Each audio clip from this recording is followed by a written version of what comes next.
Citizens Bank Park. Day 2 of adjustments, and a new era will be headlined by the most dominating pitcher in the National League.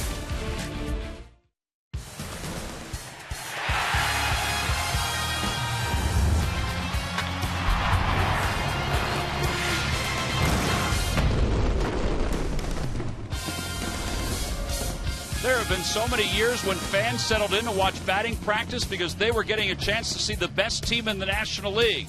They'll still see the best team in the National League, or one of them, but it won't be the Phillies tonight.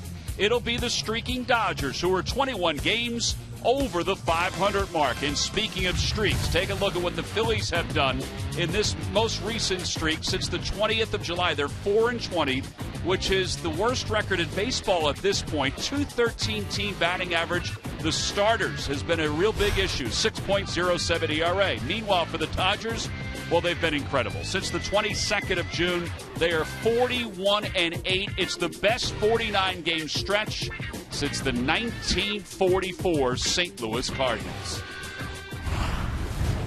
Hi, everybody. I'm Tom McCarthy along with Chris Wheeler. It's day 2 for Ryan Sandberg, and day 2 to face another Cy Young Award winner. This time it's Clayton Kershaw. We mentioned during the Open that he could be the best pitcher in the National League. At times, he could be the best pitcher in baseball. No offense to Max Scherzer. Well, Rhino starts out with 2 slump busters in Greinke and this guy tonight. Clayton Kershaw is an unbelievable pitcher. He has already won a Cy Young Award in his career. Maybe he's on his way to another one. But look what this guy has done in his career. The Phillies he has never beaten the Phillies, but look at his earned run average, and it's always been good. But right now, it really is unworldly. When you think about a 1.88 ERA at this point of the year and what the opponents are hitting against him, it's scary almost. So you go out there, you play the game. They have a lot of right-handed hitters in the lineup tonight because he can dominate left-handed hitters. Look at that curveball right there to a right-handed hitter, and when he throws it to a lefty, forget about it. Good fastball. Fastball can top off at 95 to 96, and he'll throw the curveball. He has a good slider, and just for the heck of it once in a while, he'll flip a changeup in there. But basically, he's going to throw fastball, curveball, slider, and dominate, and that's what he's done this year. Well, and you mentioned it, Wheels. He has never beaten the Phillies. It's 8 regular season starts and 4 postseason appearances. The Phillies hope that carries over again to this start tonight here at Citizens Bank Park. He'll be opposed by Kyle Kendrick, making his 25th start of the year. And Kyle is trying to get himself back to where he was the first month of the season. We'll talk about that a little bit during the early part of tonight's ballgame. What we'll also talk about, because he's back batting cleanup, is Hanley Ramirez, who, well, last night he basically won the game for the Los Angeles Dodgers. The lineups and first pitch for tonight's ballgame when we return.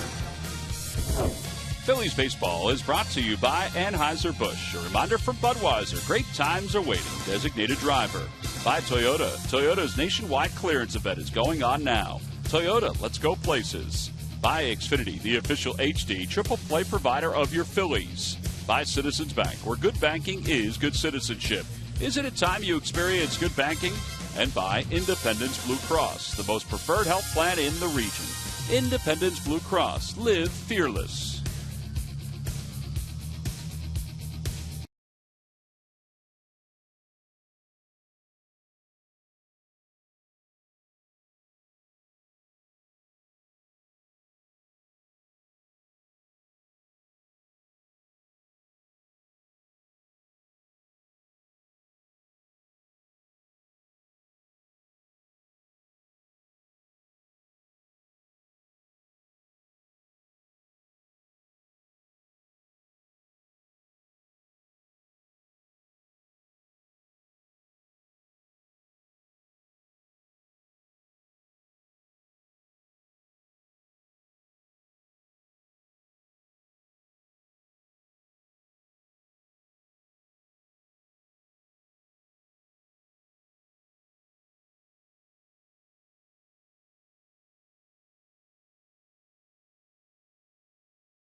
and the Dodgers get together for Game 2 of their 3-game series. The Phillies have already taken the field behind right-hander Kyle Kendrick. Let's take a look at the Dodgers starting lineup. It's brought to you by Xfinity, your home for the most live sports. Leading it off in left field, Carl Crawford.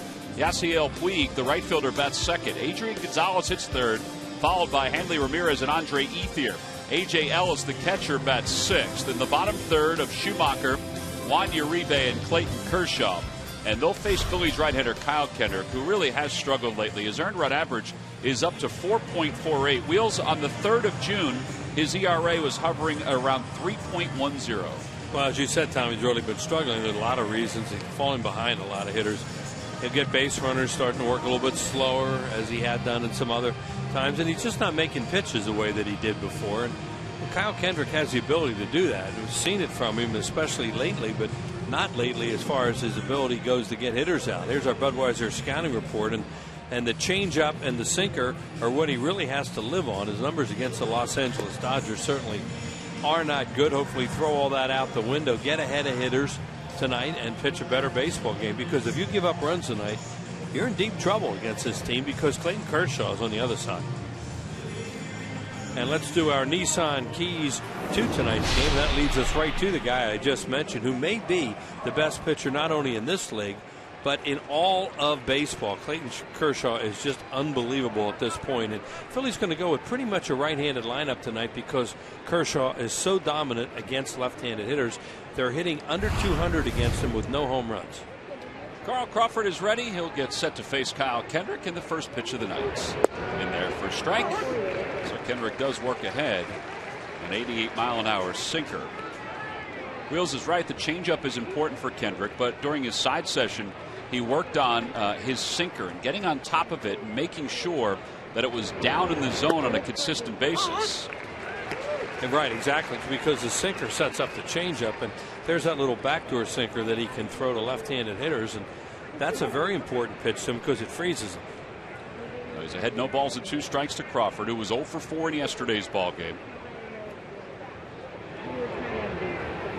Off the hands, that'll be out of play over the third base side. Oh boy, where's Andy Rabel when you need him? That ball was bouncing every which way, in and out of hands. Andy, where are you, buddy?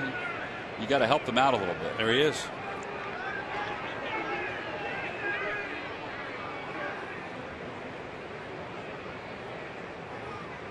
Again, it's an 0-2 pitch coming to Carl Crawford. I was practicing my circles tonight, and it worked. Change up. Oh boy. That wasn't a changeup. That was a 2-seamer. That was that backdoor sinker. And that looked like a pretty good pitch. Yeah, and Kratz thought so too, and he was firing out of there. And he turns around to ask Sam Holbrook, well, just tell me what was wrong with that, and then we'll try to adjust for you. That was the right idea, trying to freeze the 32-year-old Carl Crawford. Crawford asked for time. Well, they're going through everything right there. They tried. Eric put down everything that he throws, so let's see what they decide. Breaking ball. And it's low. 2 balls and 2 strikes. For him, a 2 is a cutter, which is a slide. It's kind of like a slider anyway, and that's when he put 2 fingers down.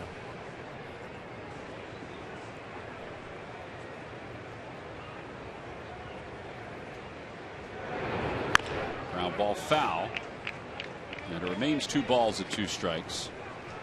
That ball went past Jose Vizcaíno in the first base coach's box. Davey Lopes is not with the Dodgers tonight. Vizcaíno is going to coach first base for them. Davey's a little bit under the weather and not here tonight. Went down to talk to him and found out he wasn't here. So hopefully he'll be here tomorrow and get a chance to catch up with him, and then he feels better. This will be the 7th pitch of this at bat to Carl Crawford. Ground ball toward the left side. Rollins has to charge, and he tries to barehand, and no chance. That'll be a base hit for Crawford. No chances right after that squirter right off the end of the bat. Even if he barehands it and throws, he's got no chance with Crawford, who can still run, especially when he smells a hit like this. Made a great pitch on him, and Jimmy knows all he can do there is try to barehand it and hope. And look at Crawford run. Boy, that is a classic running style when you see a guy like that. A reminder from Budweiser, great times are waiting. Designated driver. Yasiel Puig was 0 for 4 in last night's ball game. It's very rare that he's hitless or does not reach base in a ball game. Overall, hitting .362 with 11 home runs. You see how rare it is. 54 of 64 games on base. He shows bunt, takes inside, and it's 1 ball and no strikes. They appeal. It's a shame for Kendrick, too, because it really did look like he had Crawford struck out. And you mentioned, Tom, he's struggling so much for outs right now. Just to get off to a positive start, and then he gives up a little bleeder to begin the game. Well, that's been part of his storyline. Even in his last start against the Nationals, there were some balls that just barely got through the infield. Well, if he's pitching well, he's going to throw his ground balls, and he's going to take the sting out. Sometimes they go through, even if they don't hit him real hard. In their clubhouse today, I mentioned to go see Davey. This guy walked by. It's unbelievable how big he is. They said he has size. He's about 6'3", and he is ripped. Ground ball past Michael Young at third and into left field. And now runners on first and second here in the first. This is just what they don't need, is the Dodgers to throw an inning up. Playing up after he faked that bunt. I don't think he's ever going to bunt, but they're still playing up. And when he hit that ball that hard, there's no chance to catch it because of where he was positioned. So Crawford with good speed is at second, and Puig is at first. And now Adrian Gonzalez, as Kendrick looks back to see who's going to cover if the ball goes back to him. Gonzalez had a decent year with 16 home runs and 76 runs batted in.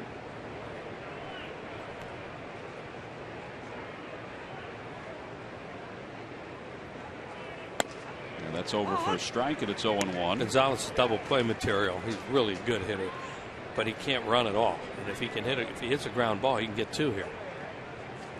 Well, his numbers were through the roof with runners in scoring position for the first 2 months of the season. They're still okay. That ball is pulled over toward first. A bad hop over the glove of Mayberry. Rounding third and heading for home is Crawford. The throw goes to second, and the Dodgers take a 1-0 lead. And that's the kind of stretch this has been for Kyle Kendrick.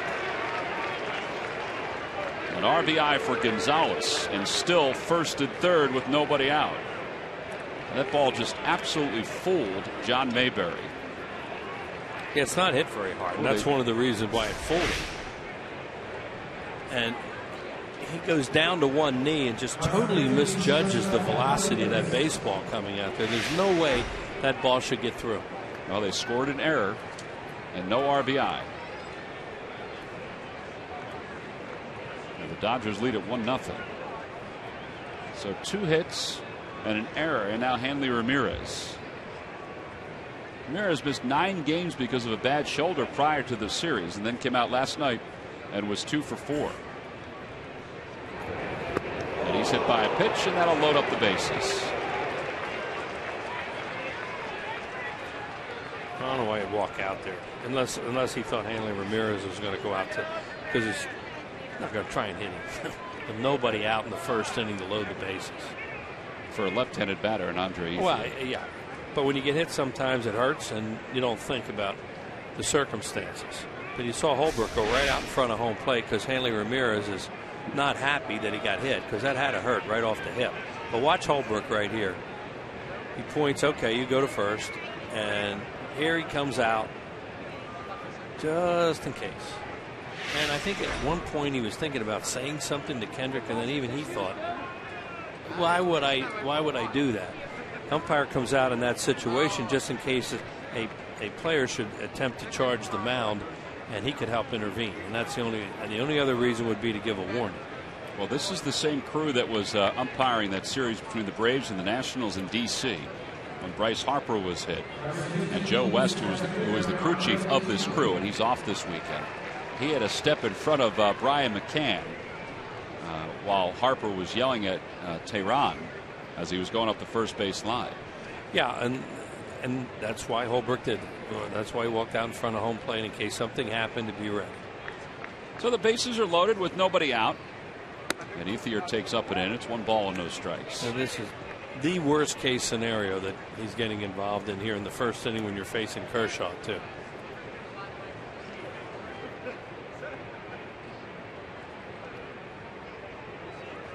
Andre Ethier did not play last night as a starter. He did come in as a pinch hitter. And he grounds it foul into the Phillies dugout. 0-2. They have that infield double play depth right now, and they'll gladly give up a run here for 2 outs and try and stay out of a big crooked number in the first inning.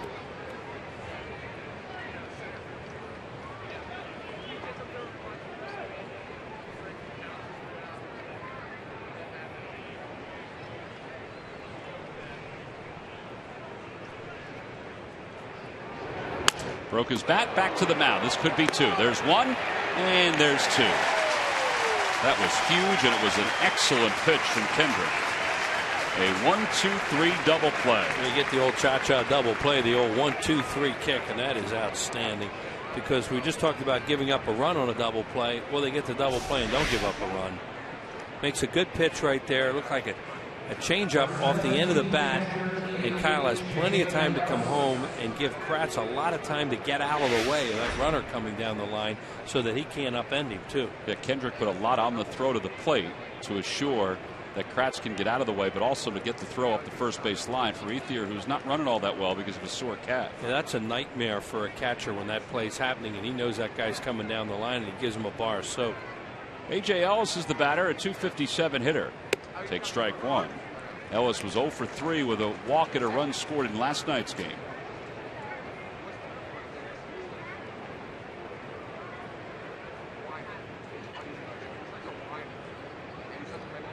A.J. Ellis got hit with a foul ball last night right on the knee off the bat of Darren Ruff. He fell down in an awful lot of pain. He's back out there again. They are tough. I think he's right back, as you say, right back out there again.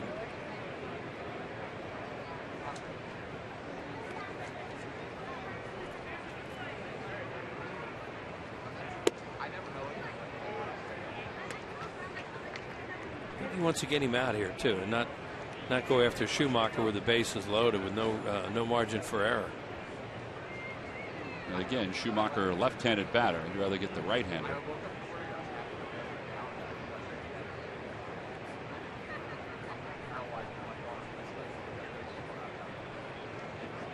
Now the 1-1 pitch at the knees, and it's 1-2.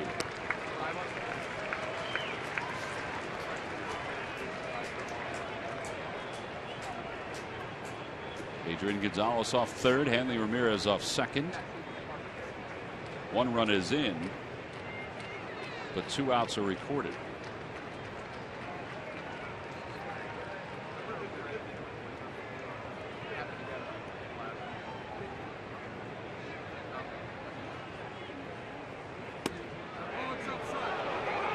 You can hear Holbrook go, no, it's outside, and it was. He tried to run it back, but it didn't get there.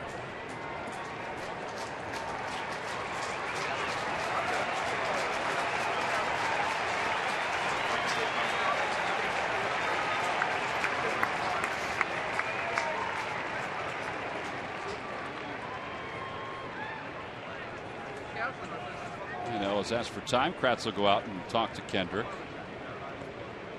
Kyle obviously wants something else.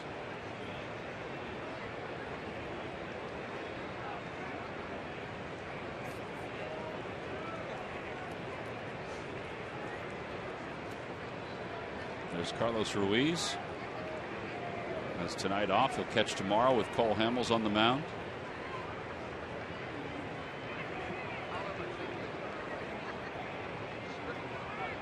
And the 2-2 pitch. Up and in, 3-2. Well, it looked like a cutter that just didn't cut. Yeah, and now you have a situation where you do have a base open, even though, as we were talking about, you don't want to go to Schumacher. But you don't have to give in and throw a meatball here at Ellis.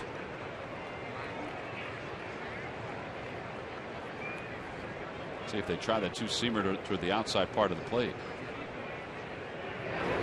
Ground ball towards shortstop. Rollins to his left. He's there. Plenty of time. Side is retired. Oh, good job by Kyle Kendrick to get out of this inning. He allowed just 1 run, but the bases were loaded with nobody out at one point.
Xfinity, your home for the most live sports. Leading it off at shortstop, Jimmy Rollins. Kevin Franzen starts at second base. Michael Young hits third. He's over at third. Dominic Brown is the cleanup batter. Darren Ruff, the right fielder, bats fifth. Casper Wells hits sixth. And the bottom third of Mayberry Pratt and Kyle Kendrick. And they will face, and he's just 25, 25-year-old left-hander Clayton Kershaw, 11-7 with a 1.88 earned run average. You might find it hard to believe that he's lost 7 games, but there have been games where they just haven't scored for him. Yeah, because that's the only way, because he certainly doesn't give up much. Here's our Budweiser scouting report on this guy. 90-95, real good slider that he's using quite a bit. He's always had an unbelievable curveball. Throw a changeup once in a while. Look at those career numbers against the Phillies. As Whitey used to say, hard to believe. Well, that does not include 4 postseason appearances against the Phillies, where he has not beaten them in the postseason either. He has given up 1 run or less in 13 of his starts this year and has that record. So Jimmy Rollins will lead it off. Rollins 0 for 3 last night with a walk. And he takes strike 1.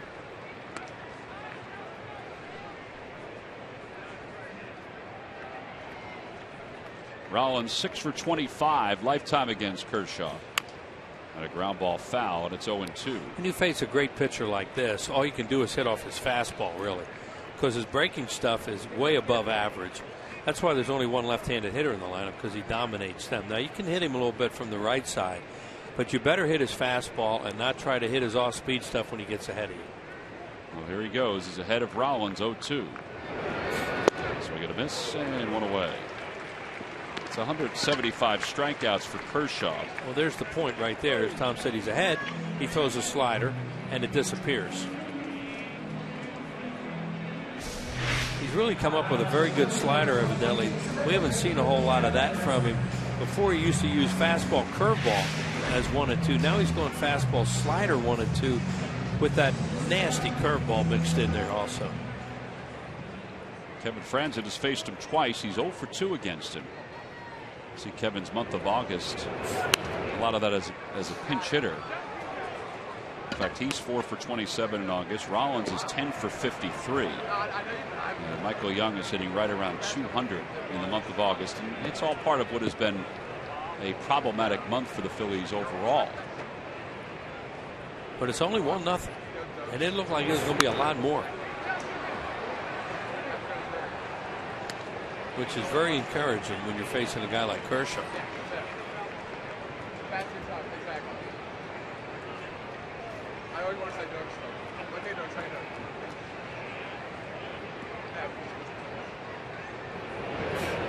Curveball, a check swing, and no swing.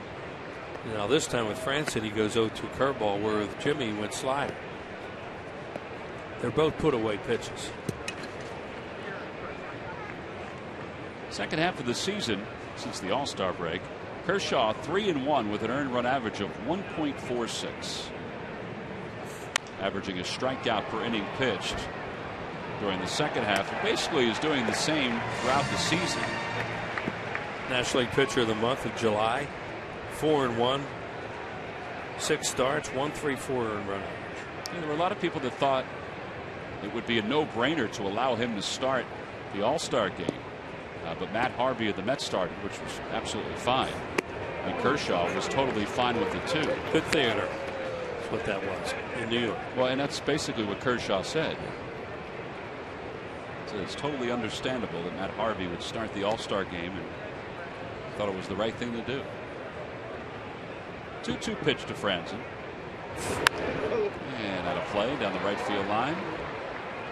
An example of Kevin, who's a very good fastball hitter, how tough it is to try and hit when Kershaw gets 2 strikes on you. You think that you can look for one of those off-speed pitches and hit his fastball, because you're going to, a lot of times you're going to be swinging and missing at it. In this case, he's fouling them off to the right side because he's going to be late.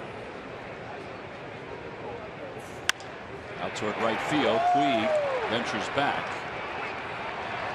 and there are 2 outs. Gave him a good battle. That was a 7-pitch at bat for Kevin Franzen. That's been one of the issues for the Phillies this year. They have seen not the least amount but the second to last least amount of pitches in baseball. We were kidding around last night with those walks they got. It was like a whole series worth of. Michael Young 1 for 4 last night, takes a pitch for a strike. Sort of kidding.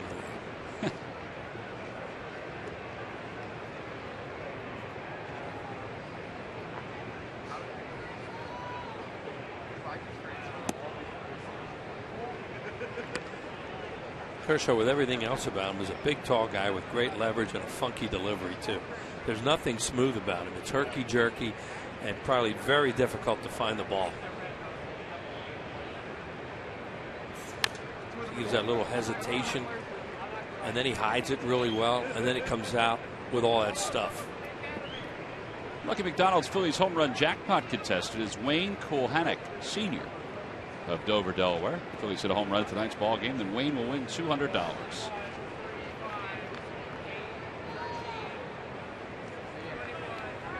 I think I was close with that pronunciation. I thought it was outstanding.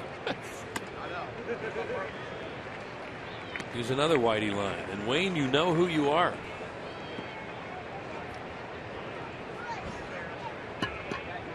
The only other thing could be the Kulhanek. Yeah, I guess it could. Young lifts it to right. Puig, I worked on that one for a long time, makes the catch, and the side is retired. Nothing across for the Phils. One of the books. To the second we go. The Dodgers up.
For everyone. A Fanatic t-shirt to fans 15 and over, and a Fathead teammate free to fans 14 and under.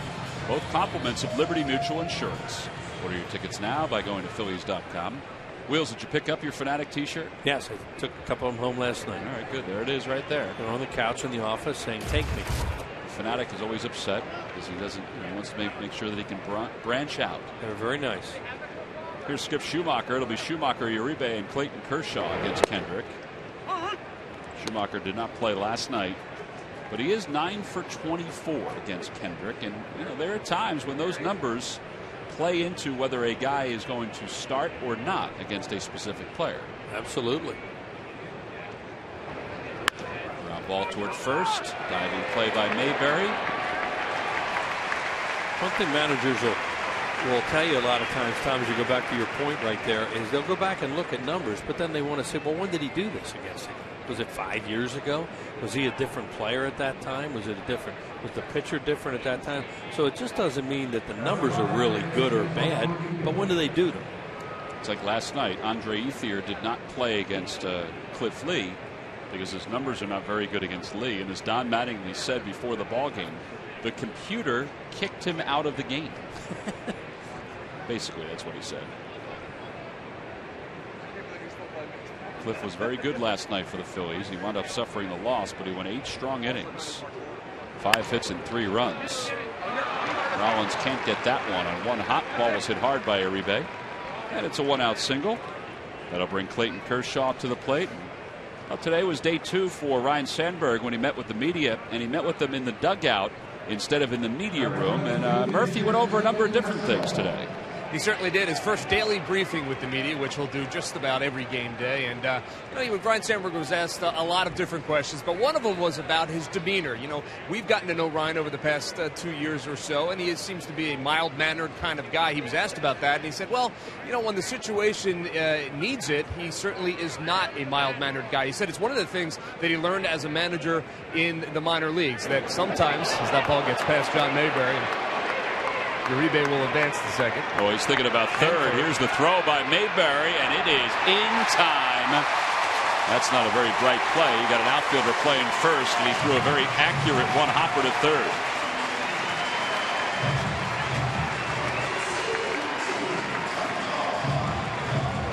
Well, a nice recovery by John Mayberry. Yeah, well, Kyle Kendrick, let's see the throw. I don't know. He has a shot at it.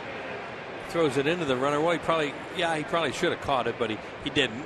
And now gets away, but to his credit, he does a great job getting after it. Uribe takes a look, but he never looks over to the third base coach, Tim Wallach, until it's too late, and Wallach was not waving him.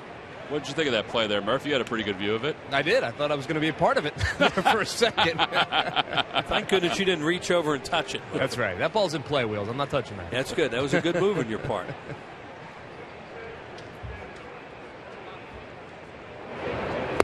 1-1, the count to Kershaw. Well, maybe I can get back to the story. Please do.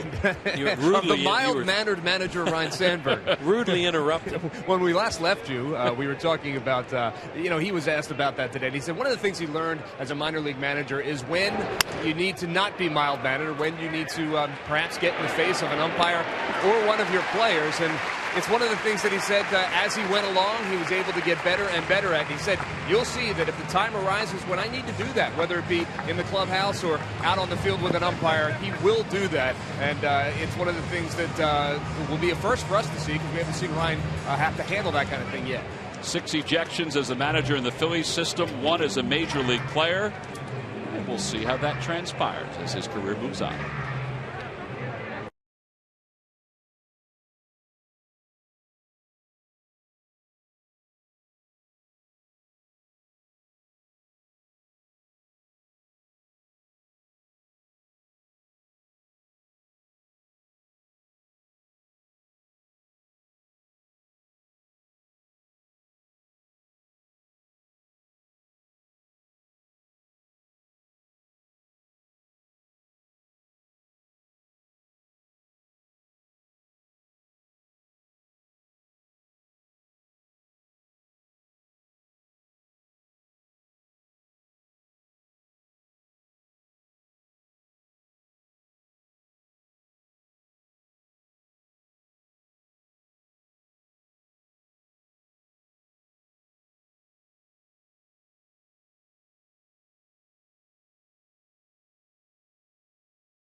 Well, earlier today at the tent outside of Citizens Bank Park, it was the Fans Feeding Families program that was held.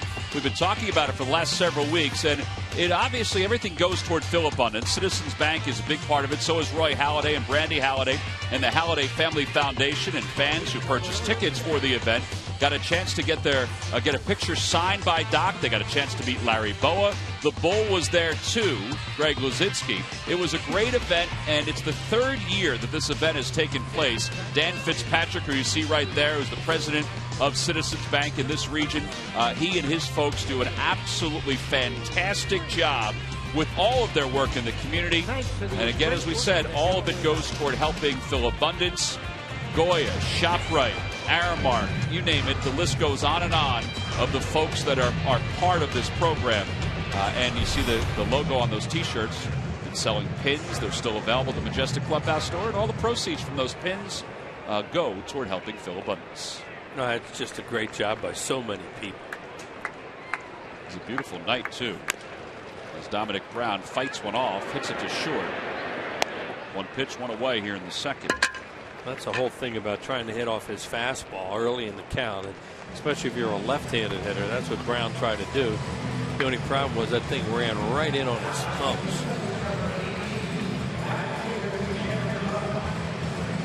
So one out. Darren Ruff is coming to the plate. Ruff was 1 for 3 in last night's ball game.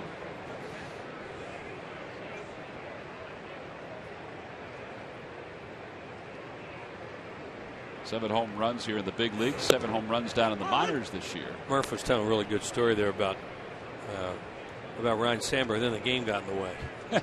But he also, and maybe Murph will get back later on it too, but he also was talking about why he would get thrown out of so many games, what would cause it.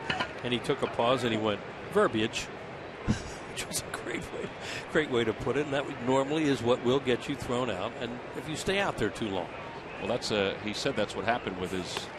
The only game he was thrown out of his major league career, he said he was a play at first base, and he said, I just stayed out there. Yeah, and it was Charlie Williams. He remembered. Rhino has a tremendous memory, and he finally he said, well, who was the umpire? And he thought about it and went, Charlie Williams. 1-2 pitch to Ruff. And a foul ball. He came up with one the other day. We were on the bus going down to Washington. Remember, we had him as a trivia question that he hit 40 home runs for the Cubs that year, and I told him he was a trivia question. He said, "You remember when I hit it?" I went, "No, why should I?" He said, "Well, it was against the Phillies." It's a 2-run home run at the Vet, and it was also RBIs 99 and 100 that year. So it was a pretty memorable home run for him. He said we were kidding on the air about it. I said it was probably a high fastball. He says, "You know it was," because that's what he used to just hammer on high fastballs.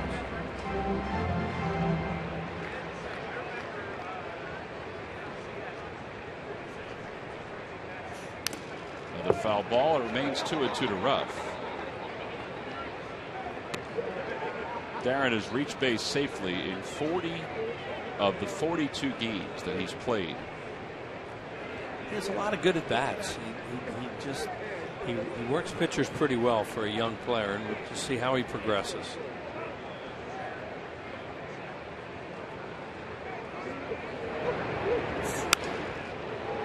Fly ball, shallow right field. Schumacher, the second baseman. He's gotten in on 2 hitters in this inning.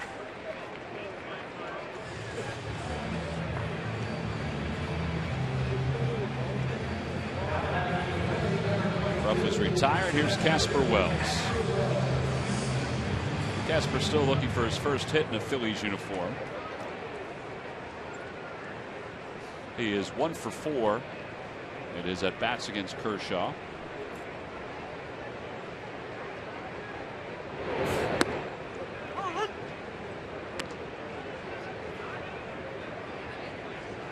Casper now is a pretty good spot. Not only to get some grub, but also to take in the game, get a photo with a beautiful playing field as the backdrop. And what a night, too, as you said, just a perfect baseball night.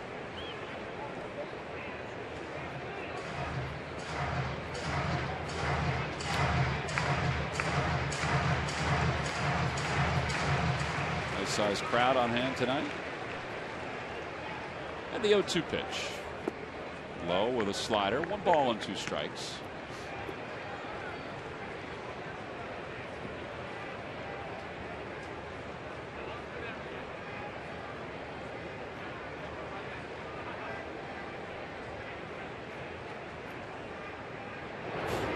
And a curveball, and Holbrook flinched.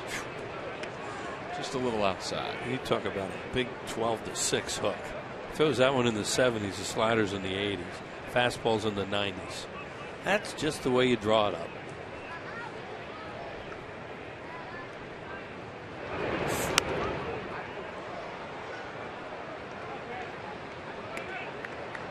Kershaw's best season so far was 2011. He was 21-5 with a 2.28 earned run average. Now he's had great years, other solid years, but that was the year he got to 21 wins, had an earned run average under 2.5, had 248 strikeouts, and won the Cy Young Award. Grounder toward third. Nice easy hop for Uribe. And the side is retired in order. So the Phillies go down 1-2-3 for a second straight inning. We've completed our first two as we go to the third, excuse me, the top of the order. 2 up for the Dodgers.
Section for all the information.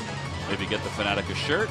And please submit your answer on the subject line. Wheels, the question is, which Dodger pitcher threw a no-hitter against the Phillies in 1970? You got that one? Yeah. Were you there?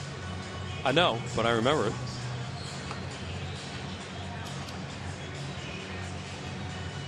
The answer will be revealed in the 7th inning. John McDonald takes over at third base for Michael Young. And hopefully Michael's okay. Top of the third, top of the order. Carl Crawford reached on an infield hit, scored an unearned run in the first against Kendrick. And the first pitch is up high. Crawford is a 4-time All-Star.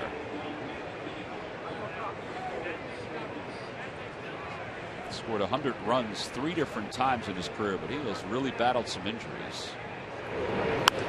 Ball's hit toward left pretty well. Darren Ruff back toward the scoreboard. Does he have room? He does. And he makes the catch. And what away. Like a hanging cutter. He must have gotten it in far enough that he didn't barrel it. And Puig is coming up. By the way, they just announced that Michael Young left tonight's ball game with left ankle soreness. So that's why John McDonald's in at third.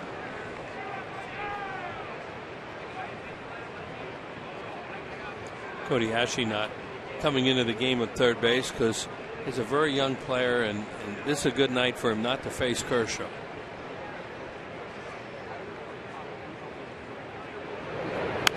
Grounder toward third, a foul ball. 0-1. Those days may come if he can do some things in the league and turn into an everyday player. But if you're going to give a guy a night off, this is the kind of guy. This is the night for Ashe not to play against a guy like Kershaw. So the theory that Charlie Manuel had about exactly easing him in a little bit, particularly against tough left-handers. Another foul ball. Every once in a while, Charlie wouldn't play Utley or Howard against Randy Johnson early on in their careers, and those guys can put you in a funk for a week because all you do is pull off for 3 or 4 at bats, and then you're back out there against a right-hander, and you can't get back in.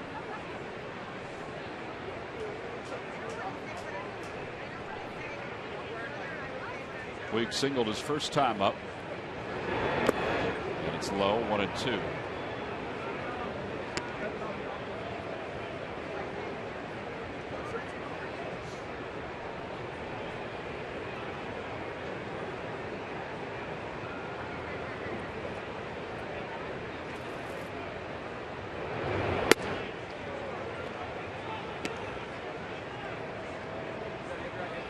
Kyle was hoping that he had frozen on that cutter. It was up just a little bit, though, for the home plate umpire's liking.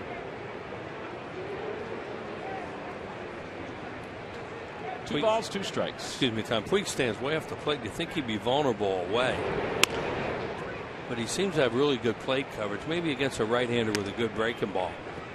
That's not Kyle Kendrick's strength.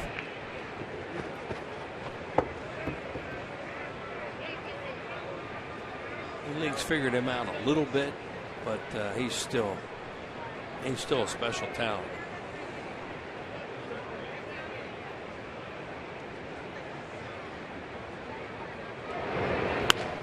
Out toward left field, Dominic Brown won't get to this one. It's a one-hop off the top of the wall. Brown plays it well. Puig got his way to second, and he's there standing. It's a one-out double.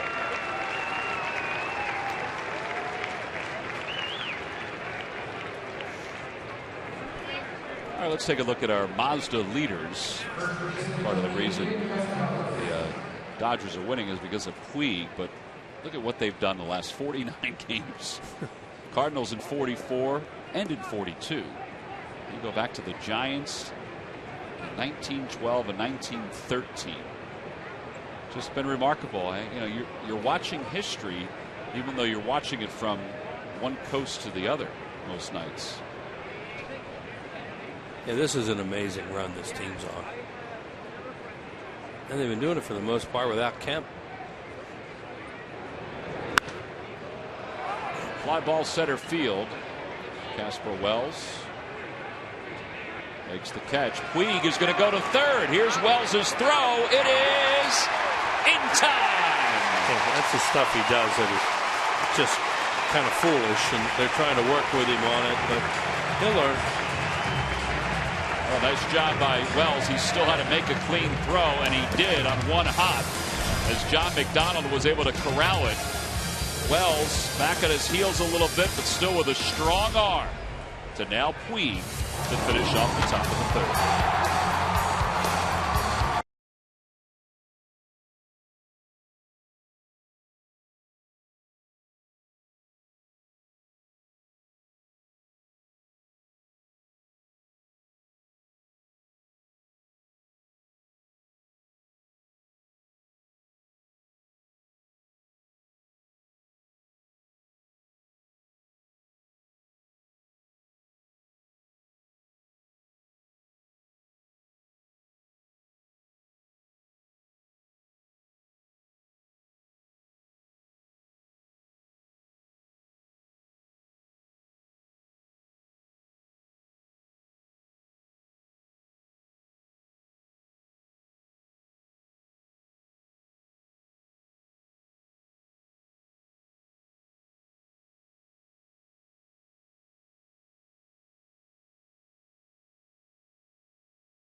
We believe if it's not worth driving, it's not worth building. By Citizens Bank, where good banking is good citizenship. Is it a time you experience good banking? By WB Mason. You can't go wrong when you buy right.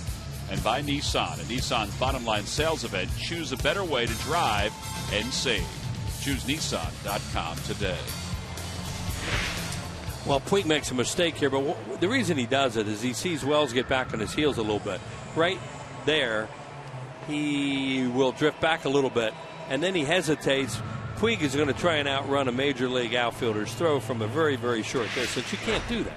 And you also are not supposed to make the first or third out at third base. He compounded the mistake. Now, maybe if a guy doesn't throw very well, but I don't think any of that factors into Puig. I think he just runs. And he's at that point where they have to have somebody work with him and explain there are certain things you just don't do them. Well, just watching his body language in between innings, I think he realizes that he made a mistake. Now he may be upset that he was thrown out, but it seemed like he realized he made a mistake on that. Yeah, as Mayberry pops out. It's a good point. You don't know. And the Dodgers have a nice problem on their hands in trying to work on those things. And a comfortable lead in the division. Yeah, exactly. And they have a guy that they don't want to take. He's so aggressive. They don't want to take that away from him. But they have to teach him you can't make dumb plays like that, because that could cost you a game somewhere down the road. 31 pitches so far for Kershaw. 7 up, 7 down as Kratz takes inside. Kratz hitting .215. 8 home runs, 23 RBIs. The other thing he may have been trying to do there, and you don't know whether you can look inside his head on that, is take him by surprise, figuring, well, no way anybody's going to run. So there's a lot of things on that play, and this is a great sport, like all sports are, for teaching moments, and that's one right there. We figured Don Mattingly's got a very good staff, even though Davey Lopes is ill tonight. Figured Davey, Tim Wallach, all those guys that could chat with him certainly would.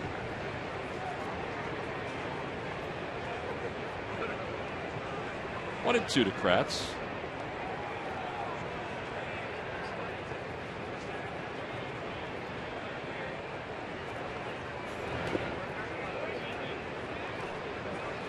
On the Toyota Major League scoreboard, the Nationals have a 2-1 lead over the Braves. That game's just in the bottom of the first. Nationals have lost 6 consecutive games to the Braves. They won last night on a bullet off the bat of Justin Upton in 10 innings. Kratz hits one to center. Andre Ethier froze for a moment and comes in. 2 outs. Be the first with breaking news. Philly Sports. Get Philly Sports when you're on the go, delivered right to your smartphone. Download the free CSN Sports app today.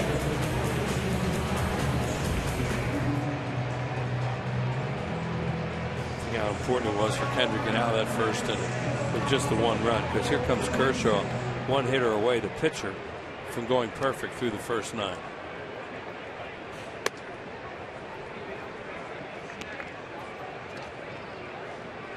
Kyle with 6 career extra base hits.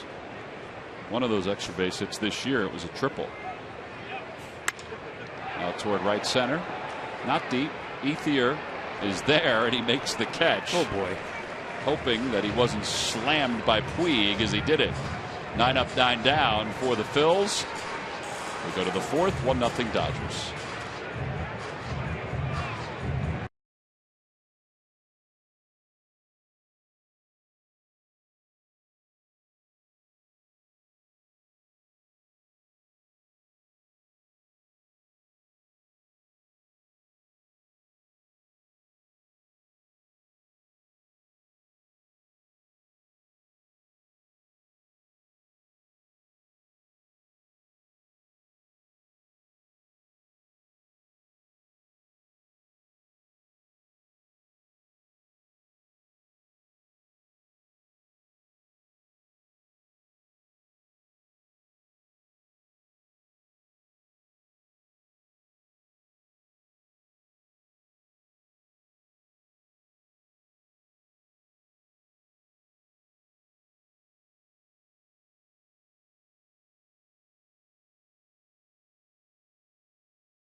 When it comes to hunger at the office, you don't have to wait in line at the concession stand. WB Mason has an all-star lineup of snacks and beverages that keep your break room stocked.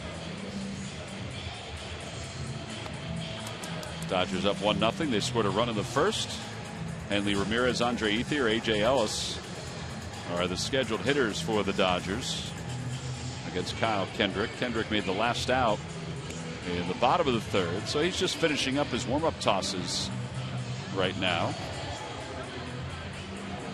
It's a long homestand for the Phillies, and after the Dodgers leave, the Rockies come in for a 4-game series. Monday night is a Hatfield Dollar Dog Night. Tuesday, a 7:05 first pitch, Jewish Federation of Greater Philadelphia Jewish Heritage Celebration. And then on Wednesday, all fans coming into the game will receive the Cole Hamels Bobble figurine, compliments of Pico. For tickets, go to Phillies.com.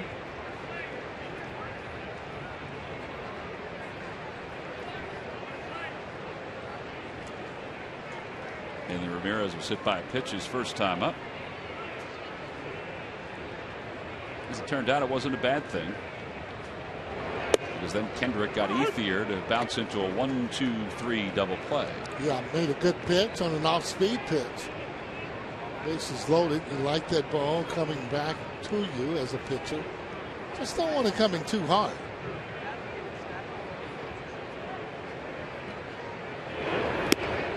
Outside with a cutter, 1-1.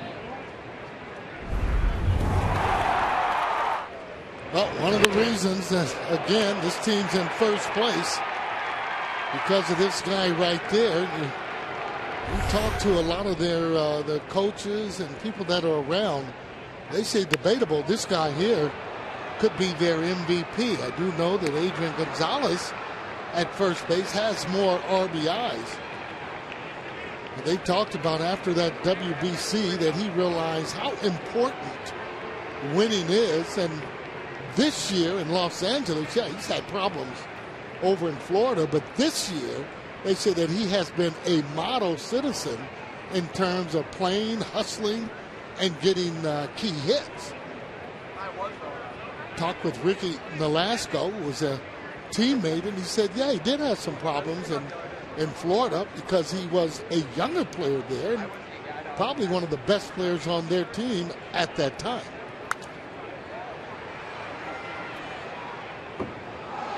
I think most of the guys, too, coming from the Latin countries, for whatever reason, end up having some kind of a little flair. You might call it, being a hot dog at times or whatever. But I think the better the team you have, and players like this here, too, in Puig, that pretty soon you'll just see them as they're every single year close to 300, close to 20, 25 home runs, and making everybody better on your team. It takes time, and experience will make you a better player in terms of hopefully not going through a lot of the different antics that they do in a young age.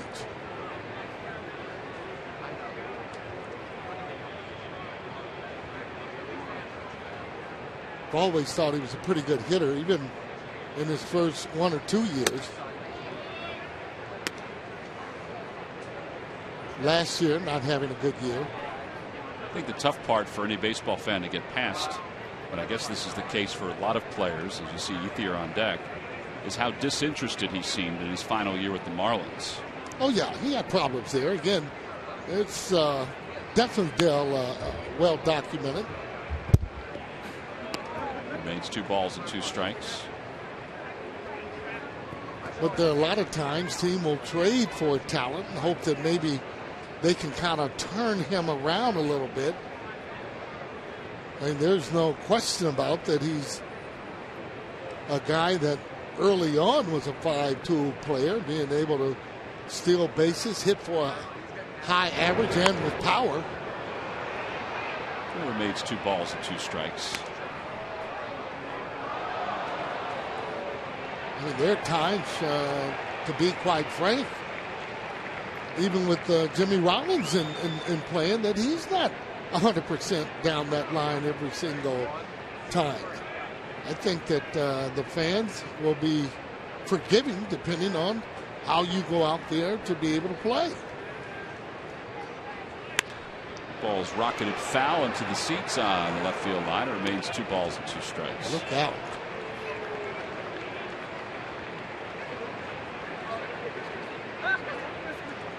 I don't know if you want to get your hands in the way of that one.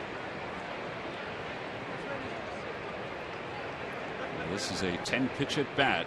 At least the 10th pitch is coming up here. 6 foul balls so far. And 7 foul balls. The pitch he needs really to put him away would be that hard slider down and away. Kyle Kendrick does not have that particular pitch, although he does have a slider. At times it's just a little bit too slow. The cutter, the sinker, he uses for that out pitch along with that changeup. Changeup has become one of his better pitches.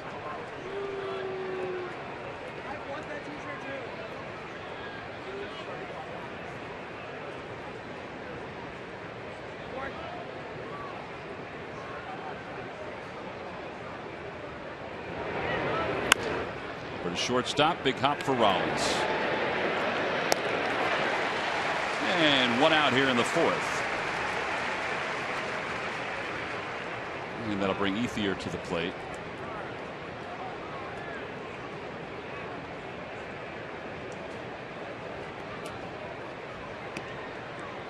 Ethier bounced into the 1-2-3 double play his last time up. Phillies trail at 1-0, but that was a huge double play. Mitch Ethier's not running all that well because of a sore calf. It's a calf injury that forced him to go to the hospital the other night after he was hit by a pitch. Get it checked out. He's played well for the Dodgers, though. The last 60 games, he's hitting over 300. And that's lifted his average up to 268, where it is right now. He's always been a pretty good hitter. Another guy that can drive the ball and has hit well and hit it out of the ballpark. On the hands, out toward right, and that'll drop for a base hit. And that brings A.J. Ellis to the plate. It's a new era for the Eagles. Get the latest updates on head coach Chip Kelly with daily reports from Eagles training camp on Countdown to Kickoff on Sports Night every night at 6 and 10, only on Comcast Sports Night. If you watched any of the game the other night with the Panthers, if you haven't seen that offense, I know it's not finely tuned yet, but man, oh man, does it move fast. It's not as quick as it was at Oregon, but whew. A.J. Ellis grounded out to short his first time up. Off the outside corner, it's 1-0, and that looked like a pretty good pitch. Sure did. That's where Kyle wants to throw the ball. He wants him just maybe on the edges of the corner.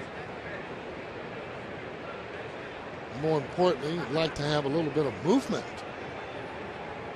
on those pitches.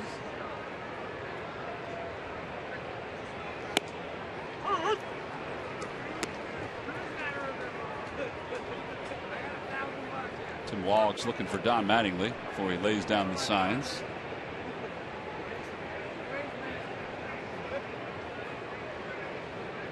Mattingly has a veteran staff,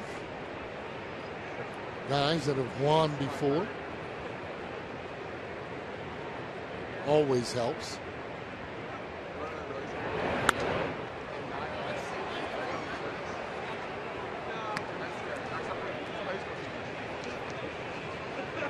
Talking with Ryan Sandberg too earlier. There's Mattingly.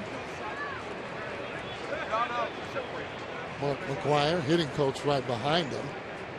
But anyway, he talked about the communication, and not just kind of a rah-rah kind of communication, being able to go to each and kind of every guy, let them know what he's expecting, but in a way where he's not going in and thinking like, well, he's the Messiah, we're going to make everything better. Well, Jimmy Rollins, and that double play makes this inning a whole lot better. 6-4-3. Gets to it nicely. Quick feed to Franzen, who's able to get out of the way as he releases the ball. The side is retired. No runs, 1 hit, and nobody left. J-roll to his left. Looking smooth. The Phillies turn the double play.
Phillies baseball is brought to you by Anheuser-Busch. A reminder from Budweiser. Great times are waiting. Designated driver. By Xfinity, the official HD triple play provider of your Phillies. And by Dodge. Visit Dodge.com or your local dealer today. Last to the fourth, Phillies still searching for their first base runner. They'll have the top of the order, Jimmy Rollins, Kevin Franzen, Michael Young to lead it off against Clayton Kershaw.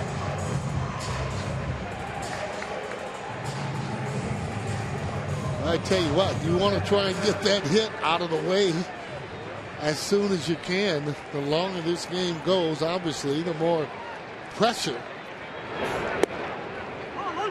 Start mixing in those sliders. You got to stay on his fastball, but the key for me, though, make him get it down. Over to third, Uribe got a very nice hop. One out. Good swing. And Kevin Franzen is coming up. Sarge, we mentioned this before, and we've talked about approaches. Phillies haven't seen the least amount of pitches in baseball this year, but it's second from the bottom. Yeah. There was a story where the Boston Red Sox have seen 2,700 more pitches than the Phillies have this year. That's a lot of pitches. It's a lot of pitches, but keep in mind you got different hitters too that are over there. I mean, you got guys that, and we've seen them played against them.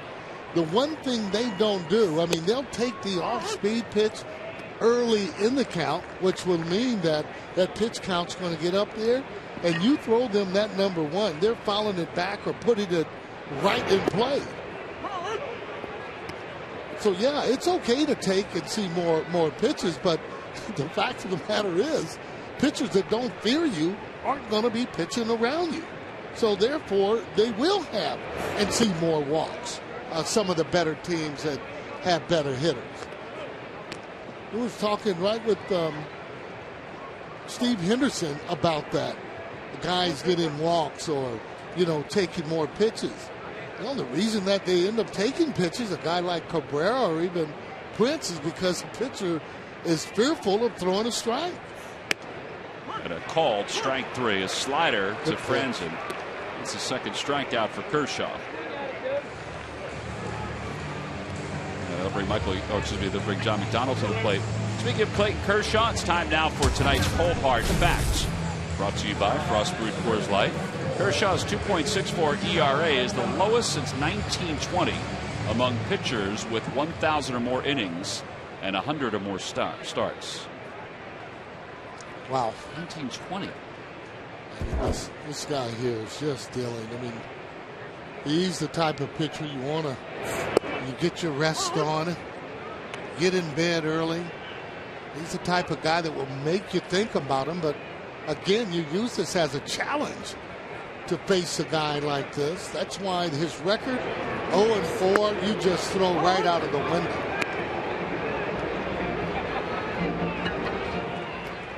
Well, I don't know how he's lost 7 games. 0-2 pitch. He'll have to wait to McDonald. He asked for time. McDonald up for the first time, hitting 114 for the year. Before it's a little too late, somebody might want to try and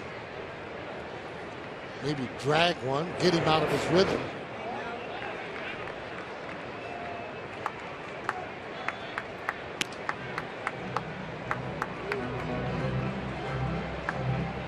Same here. Your approach here has got to be making him get the ball down and not being late on his fastball and that breaking ball, unless it's a hanger like there. You're going and take. Yeah, that's a curveball right there. That came in at 74 miles an hour, and the Phillies go down in order. 12 up, 12 down for Clayton Kershaw so far. There's the final out of the bottom of the fourth inning. We'll go to the fifth with the Dodgers still holding to a 1-run lead.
retro night.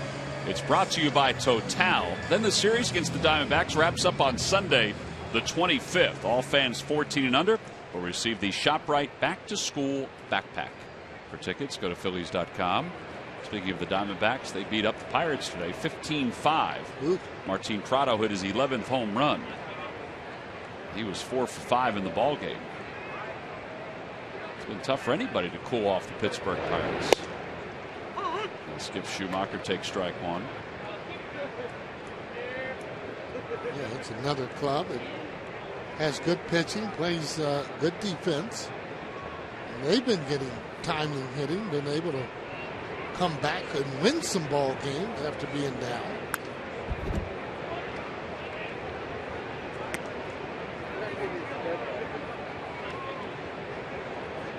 Kyle Kendrick really pitched himself out of a jam that first inning. I mean, this game could have been over just about in the first inning with all those base runners. Swing and a miss, one out. That is the first strikeout of the evening for Kyle. And a rebase coming up. But you're right, Sarge. I mean, it could have been over with, at least from a difficulty standpoint, if Ethier hadn't bounced into the 1-2-3 double play.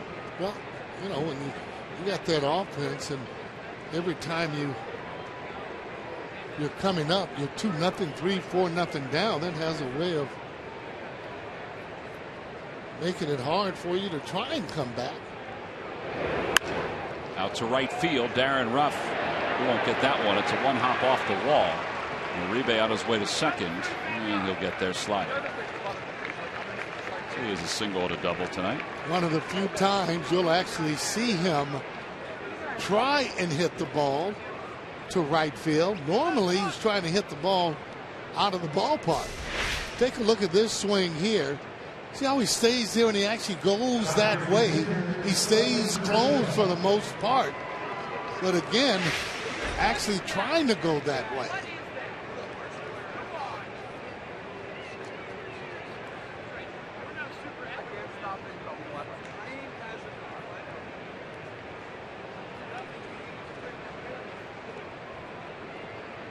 Donald in on the grass at third with Kershaw. He doesn't square, though. Healthy swing, and it's 0-1. Yeah, they're going to let him hit there. He already has one home run. They're up.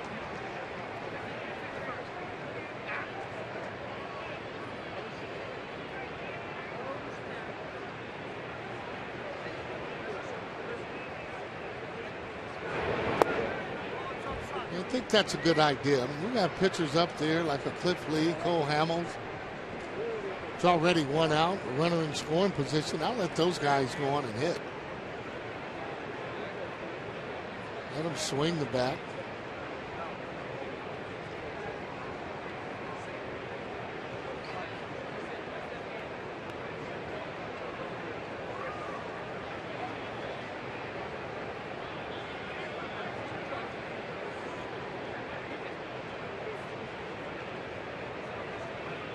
And now Kershaw asks for time. Pratt's running through the signs a few times.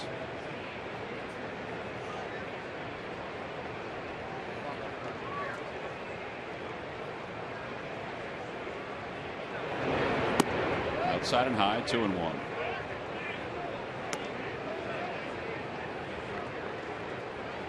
Pratt has been catching Kendrick a little more often. Got a good temperament. For Kyle, though, getting that sinker down has been a big issue for him.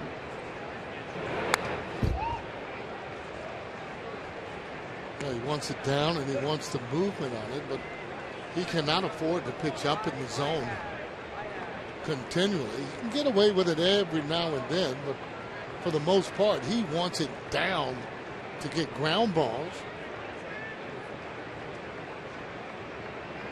Off the end of the bat. That's why you want the movement. Kershaw stays alive.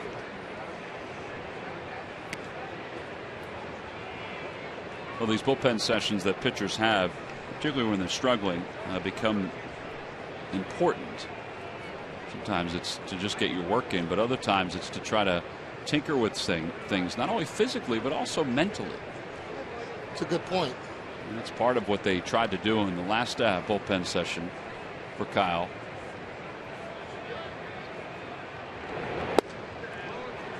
Just not getting that pitch. Yeah. Not getting that pitch and not really moving like we've seen that pitch move. And he likes to throw that 2-2, and that is his strikeout pitch, where that pitch would move right back over the inside part of the plate. That's the one he's not getting as much movement on.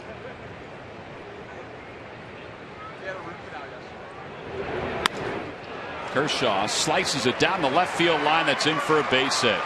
Well, you're right, Sarge. It paid off, and now Dominic Brown mishandles it. Kershaw probably would have went to second anyway. But it's an RBI double, and it's now 2-0 Dodgers. Yeah, I mean, even if he bunts the ball, the only thing you're doing is maybe keeping him off base. Yeah, there's a number of different ways he can score when the runner's on third base. An air, wild pitch. But again, he's a pretty good hitter. Take a look as he slices the ball the other way for a double. He's going to look at it, but again, he kept his bat back. One of the reasons why he was able to handle that. Dodgers are all happy, and like I said earlier, they're getting it from just about a different player daily, or nightly, I should say.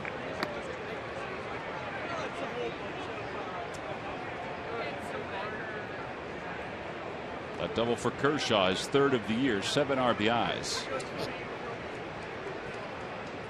No balls, 1 strike to Carl Crawford. A little low, 1-1.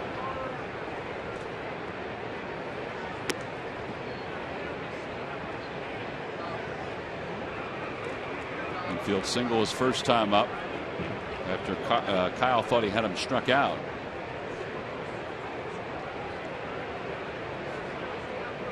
1 ball, 1 strike. Inside, 2-1.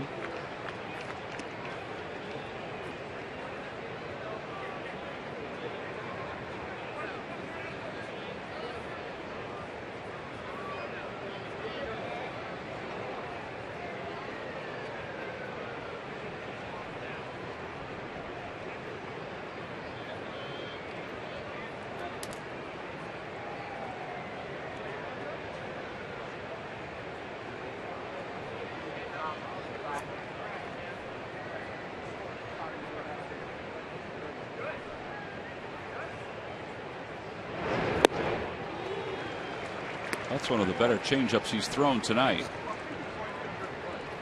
No doubt about it. And not only that, good arm motion as the ball dipped down with movement on that changeup.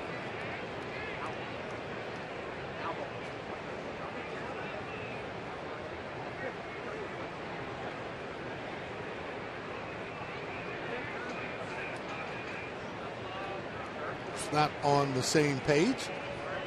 So Kratz goes out to chat with Kendrick with Carl Crawford at the plate. We learned earlier this year that Carl Crawford is the cousin of J.P. Crawford, the Phillies' #1 pick in this past year's amateur draft. And J.P. Murph has had himself a pretty good first season, huh?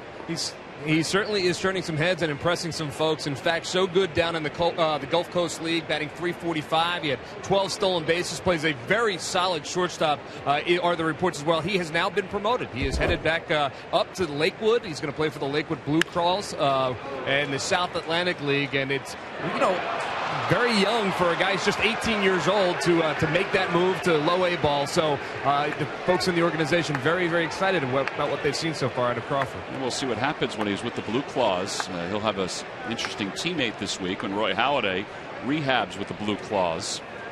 But if he's successful with the Blue Claws at the end of this year, who knows where he's going to wind up starting next year.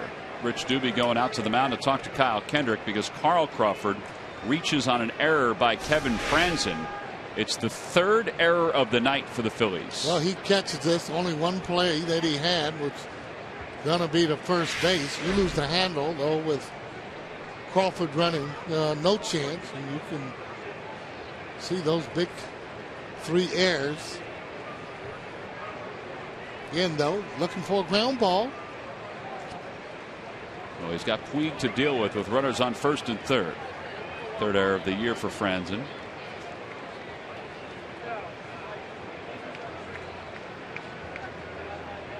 It's an odd looking line when you see no hits and 3 errors.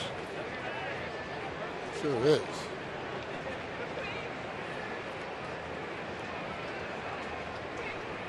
Puig is 2 for 2. He is singled. He's doubled.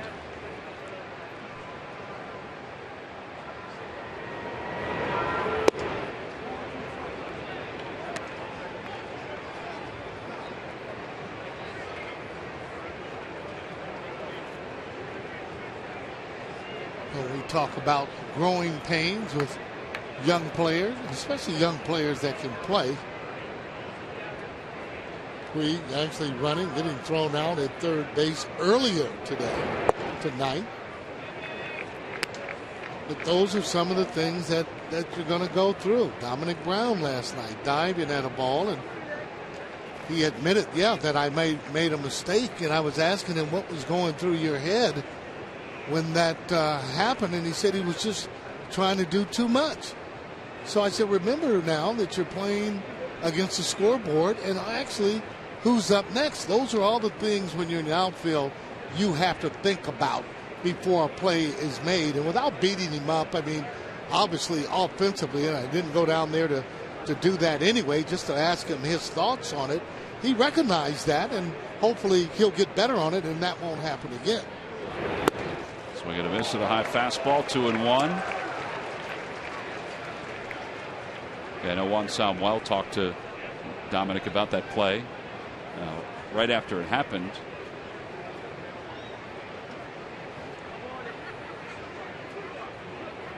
We've seen it, though. I mean, up in not just with all clubs, the younger players, you're going to go through just different things that normally you wouldn't even think about. Take a look at it as he dives for the ball. Now, right there, it was already 2 outs. You keep that ball in front of you with the pitcher coming up next. Well, it gives yourself a better chance. Who knows? Maybe the pitcher might have gotten a hit, but you would feel better than misplaying a ball the way that he did to give them a run as opposed to the pitcher coming up. Yeah, at that point, it made it 3-0. 2-2 pitch coming to Puig. Inside, 3-2. Got to crowd. That's where you got to pitch him for me. Is you got to crowd him. You don't want him to get those arms extended. Likes the ball away. I tell you, when you're close up on him, he's put together. Wheels was saying that today. Oh, did he say that? I think Wheels was scared when he saw him in the clubhouse today. Oh boy. Thought he would pick him up and toss him around.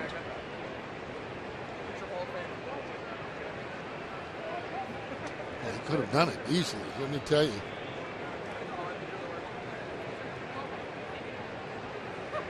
.22 pitches in this 5th inning.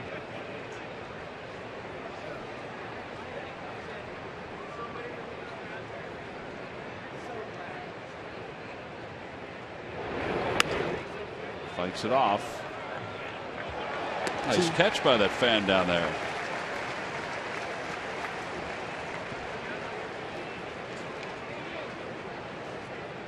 That was a great grab. So again, it's 3 balls and 2 strikes, 1 out, runners on first and third. I got to tell you though, just with the body, the way that he is, little small waist, huge shoulders. I mean, for me, I'm looking at a Richie Allen type of a hitter. Although Richie pointed the bat, but he was awful strong with that really small waist.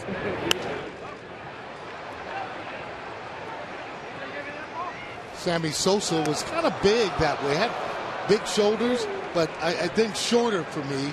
And again, this is for a baseball player. I mean, to weigh that much. Look at his huge arms.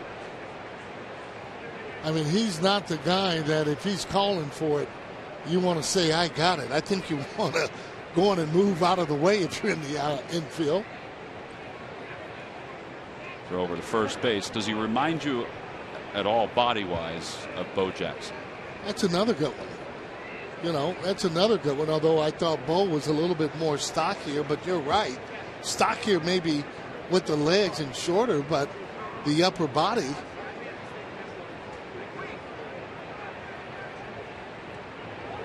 Broke his bat over to third. McDonald gets rid of it quickly. It's around the horn. 5-4-3 double play.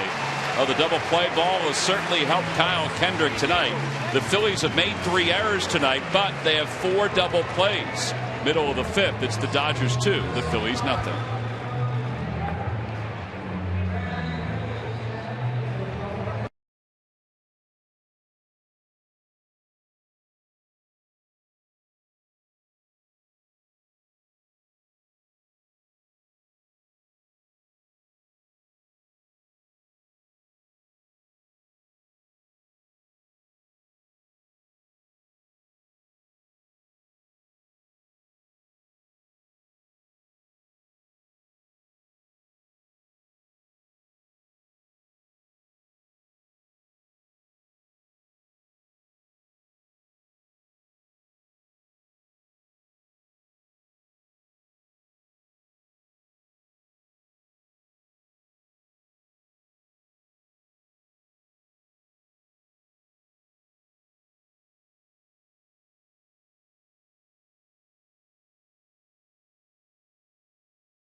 Up the top of the 5th inning. Kendrick gets in on Puig. Watch how fast, Sarge, John McDonald gets rid of this ball. Oh, he gets rid of it. That's one thing he can do. Great with the glove there.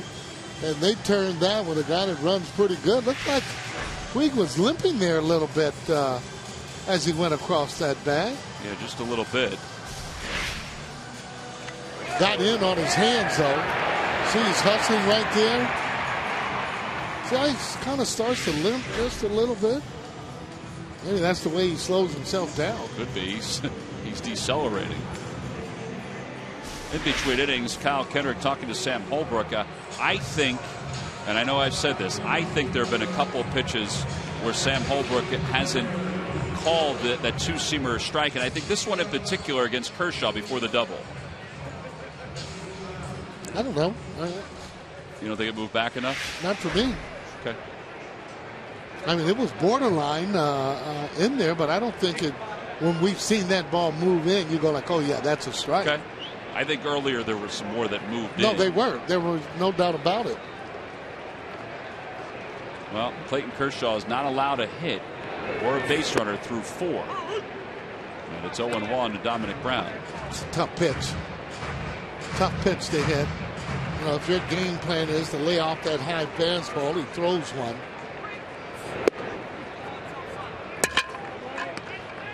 Boy.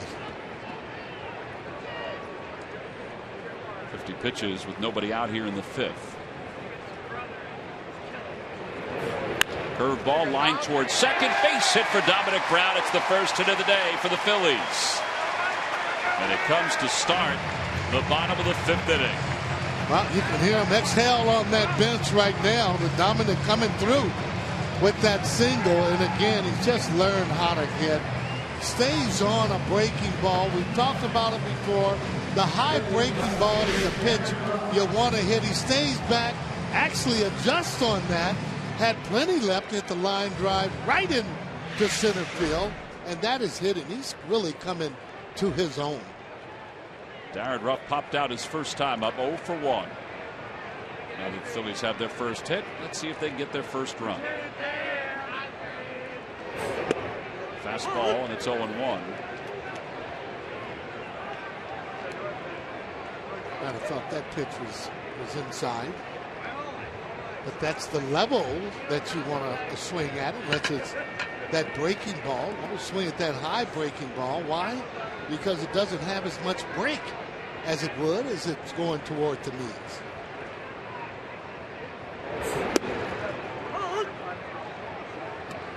Same spot, 1 mile per hour more. Hope he wasn't going up, sitting on breaking ball. With him being a fastball hitter.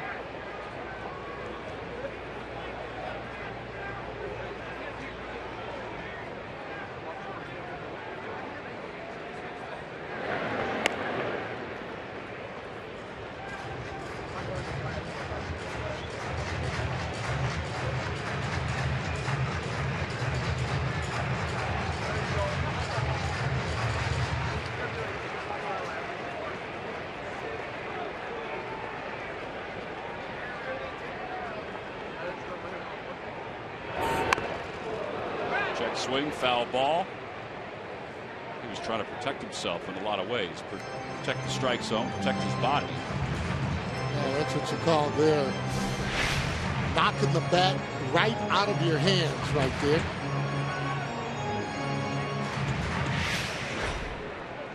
With that open stance, that's when the guys are really throwing that ball hard. That's when it makes it difficult. That's why that outside part of the plate becomes hard to hit, and also this breaking ball. Foul tip hung on to by Ellis. 5 strikeouts. And 1 away here in the 5th inning. See, and this is after those balls that are inside. Doesn't make you really jumpy to try and hit the ball on the outside part of the plate. And there's the breaking ball finally that he ended up getting, but I don't want to look for pitches you can't hit. Correct myself there. That's 4 strikeouts. Casper Wells grounded out his first time up. And a throw over, and Dominic Brown is picked off first. It's just way too much of that stuff happening this year. Emblematic of the kind of year it has been. Well, this is, for me, more mental. You have nowhere to go. When you're down 2-0, the last thing you want to happen, he steps right off, and I don't know, it appeared maybe Dominic was thinking about something else. I mean, he actually stepped off. You saw him step off, so you got to be getting back as soon as that move is happening.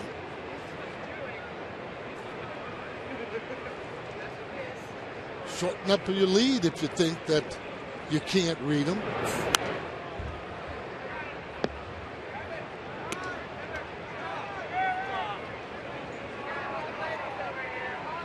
Well, I know from experience and being Ryan Sandberg teammate, he's not going to tolerate those type of things, and he will do it his way. You know, he'll call an individual in and go over situations. You know, he's not going to just let it go. Uribe backs up on it from way back behind the third base bag. That is a heck of a play to get Casper Wells. And that'll do it for the 5th inning. No runs, 1 hit, 1 runner picked off. So Kershaw has still faced the minimum through 5.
with confidence these days. Cole Hamels, who has battled all season to find his groove, has found it since the All-Star break. With an ERA just over 2 in the second half, the Phillies left-hander has reached the level anticipated heading into 2013. Monday in Atlanta, Cole limited the Braves lineup to 6 hits, 1 run, and struck out 9 for his 13th career complete game. And also delivered Charlie Manuel career win number 1,000. Hamels has turned it up several notches. And it's brought to you by Independence Blue Cross. Live fearless. Well, Cole pitched tomorrow for the Phillies. They wrap up this 3-game series with the Dodgers tonight. The Dodgers lead it 2-0 as we go to the top of the 6th inning. Puig is toweling off Uribe after that play that wrapped up the bottom of the 5th inning. Adrian Gonzalez will lead things off. Gonzalez takes outside.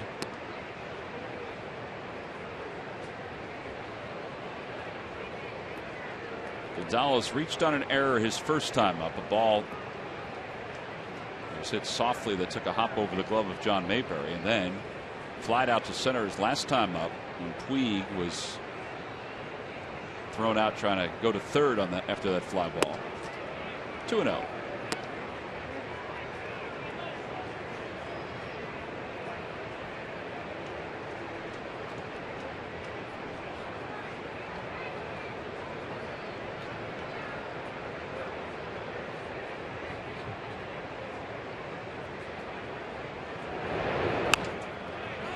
Got into his kitchen. John McDonald calls off Jimmy Rollins.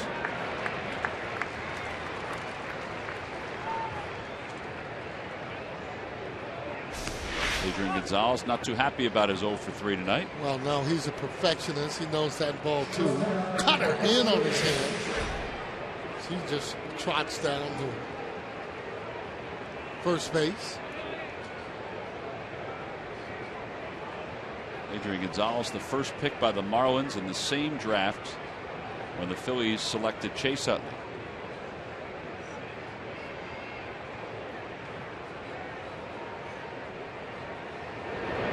You know, it's funny, you think back to that year when Chase was selected by the Phillies and Gonzalez was selected by the Marlins.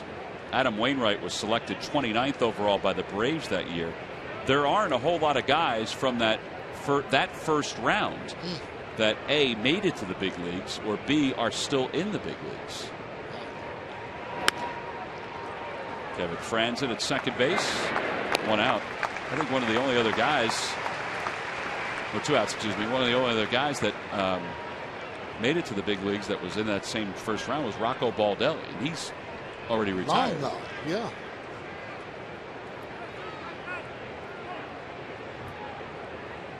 So with 2 away, here's Andre Ether. He's 1 for 2. Adrian Gonzalez always been really a good hitter. Ran into some rough times there in Boston in terms of hitting.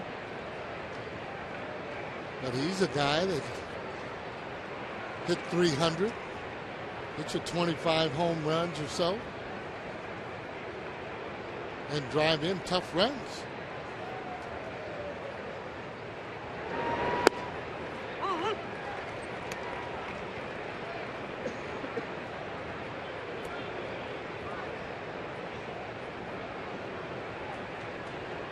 There's that movement on a fastball that you like as that ball moves right back over the plate.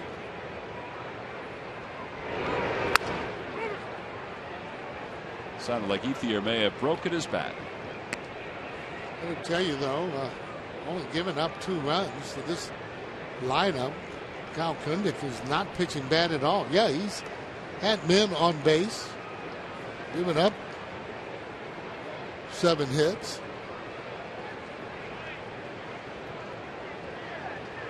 Well, with the 3 errors there on his side, I mean, only have given up 2 runs. I'll take that all day long. But offense, however, needs to get to clicking.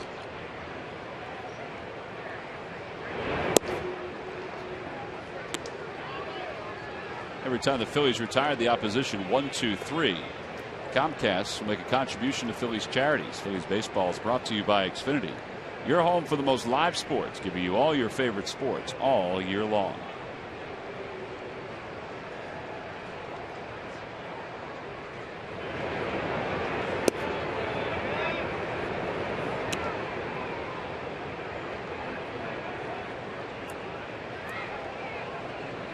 Dodgers have won 9 straight, 14-1 here in the month of August.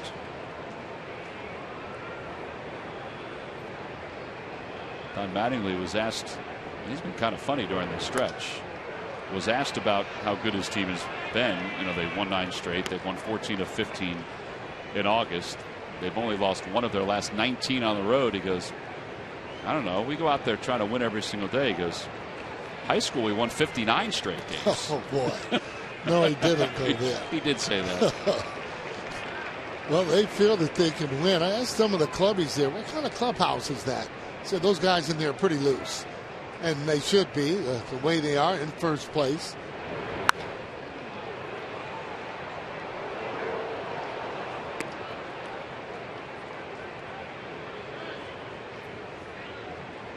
You got a lot of professional hitters in that Dodger lineup, and what I mean by that is guys that don't mind hitting with 2 strikes. They can work the count. Got some younger guys mixed in there too. Well, the foul ball remains 2-2. No, and as a hitter, just can't be afraid to have 2 strikes on you. Got to be able to believe that, hey, you know your strike zone, and if that ball gets near that strike zone, at least you'll be able to, if not get a hit or hit the ball, foul that pitch off. You just don't want to continually swing and miss that pitches.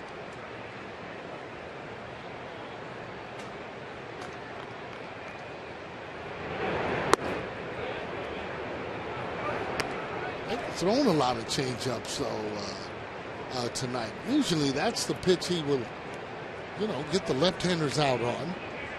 Again, that is a pitch, however, that you gotta have a feel for it,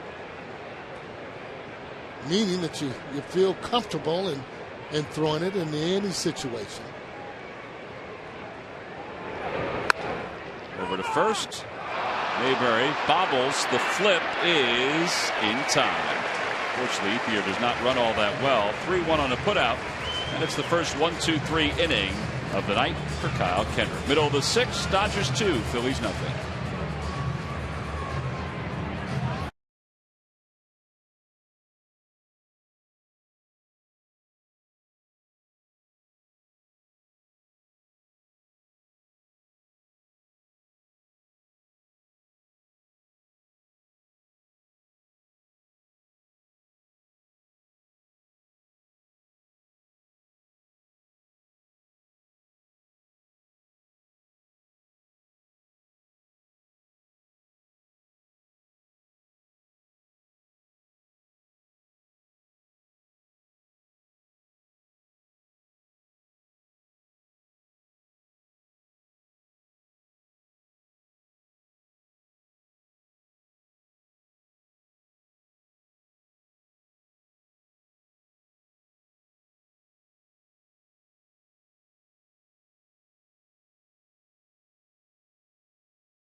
Baseball is brought to you by Toyota. Toyota's nationwide clearance event is going on now. Toyota, let's go places. By McDonald's, I'm loving it. And by Chevrolet. Visit your local dealer at ChevyDealer.com.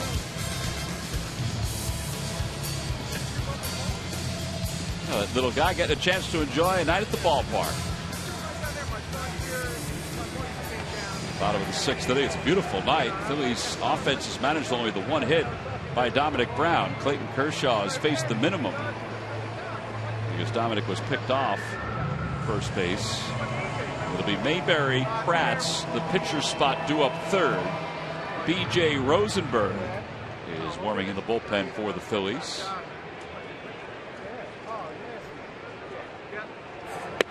Mayberry takes a strike. He's popped out. That's it. He's 0 for 1. I'm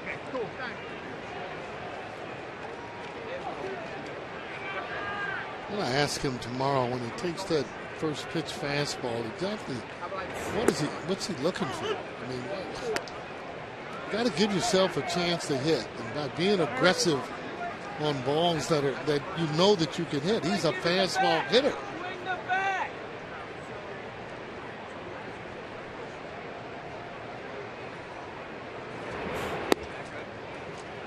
Sounds like there's a fan who wants to have the same conversation. Yeah.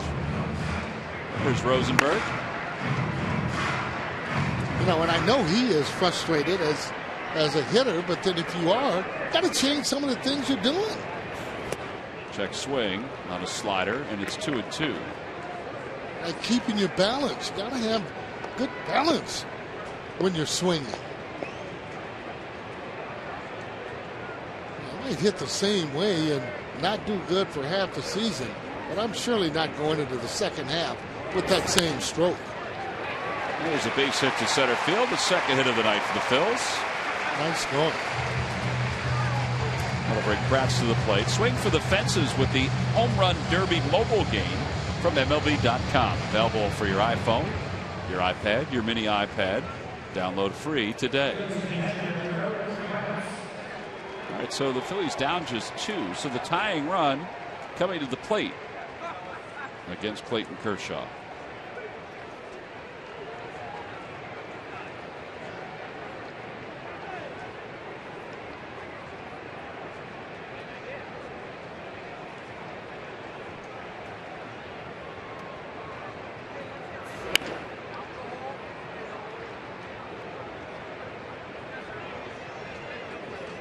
Kind of pitcher Kershaw would be if you can get him into a little trouble.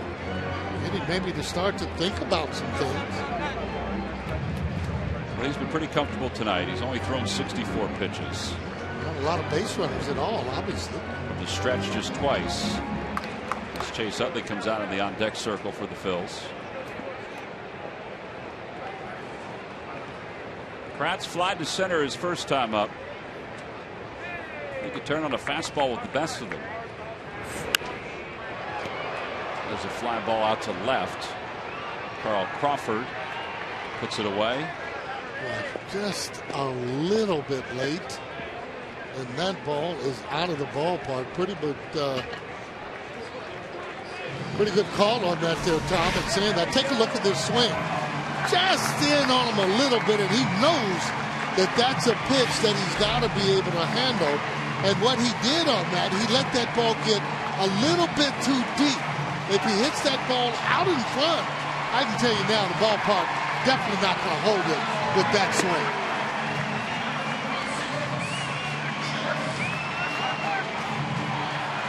Well, Chase Utley 5 for 17 against Kershaw in his career. That does not include the postseason. He's up with a runner at first and one man down here in the bottom of the 6th inning. So he's down by 2. At a foul ball, he was hunting fastball on that first pitch. Boy, I'm telling you.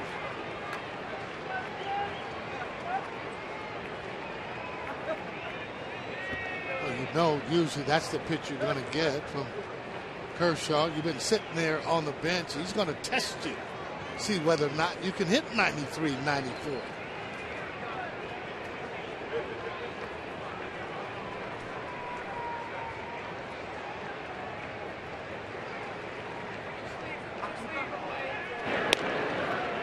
A very short lead.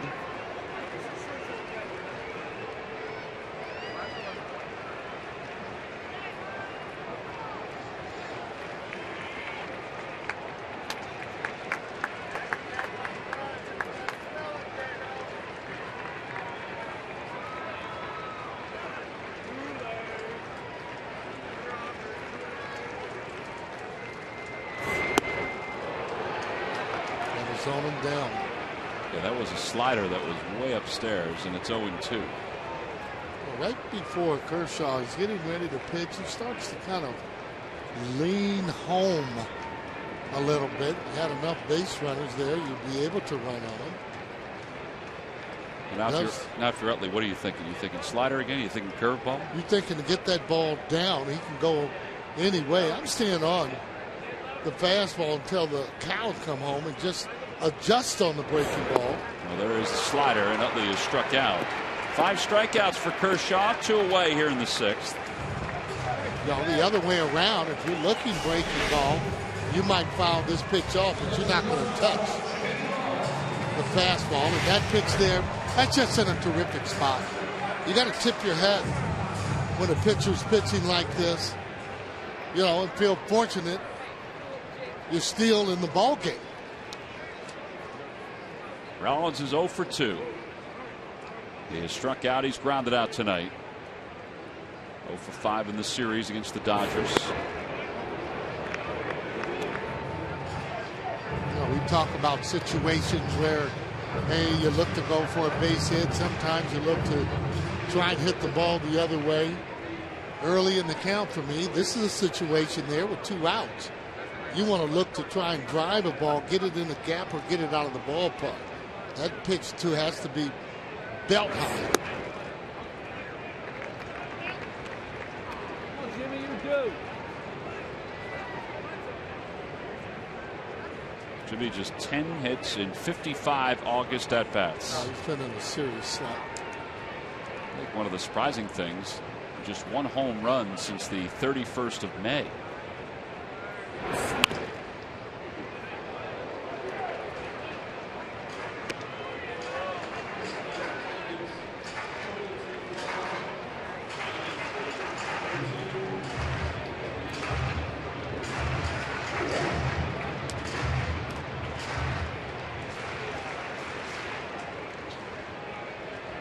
Same way, don't want to swing at a bad pitch. He's in the driver's seat. See if he can get a fastball and turn on it.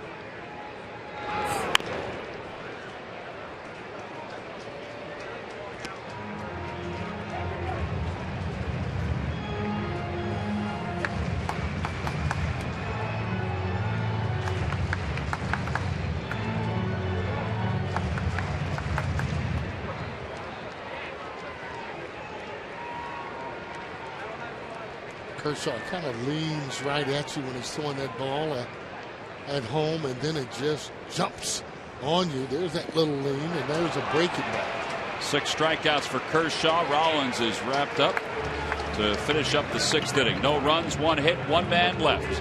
Clayton Kershaw is in total control.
Well, it's time now for your local Honda dealers game summary. You had to keep this one close tonight because Clayton Kershaw is the best pitcher on the planet at this point in Major League Baseball, and that includes both leagues.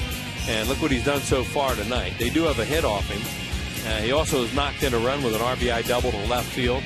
Phillies defense has turned 4 double plays behind Kyle Kendrick, now out of the game after 6 innings. He really hung in there, though, and he'll turn it over to a guy back up from AAA, right-hander B.J. Rosenberg, who was here a little bit earlier in the year, and that is what happened when he was here. Yeah, just 3 innings of work from B.J. Rosenberg when he was with the Phillies. Last pitched on the 15th against Syracuse. There's Clayton Kershaw. His pitch count is low. He's only allowed the 2 hits through 6, 1 batter over the minimum. Rosenberg with Lehigh Valley this year, 3 and 6, an earned run average of 4.52.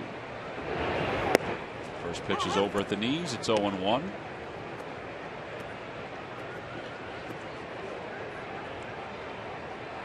It is A.J. Ellis, Skip Schumacher, and Juan Uribe for the Dodgers. Off the glove of Kratz. And it's 1 ball and 1 strike.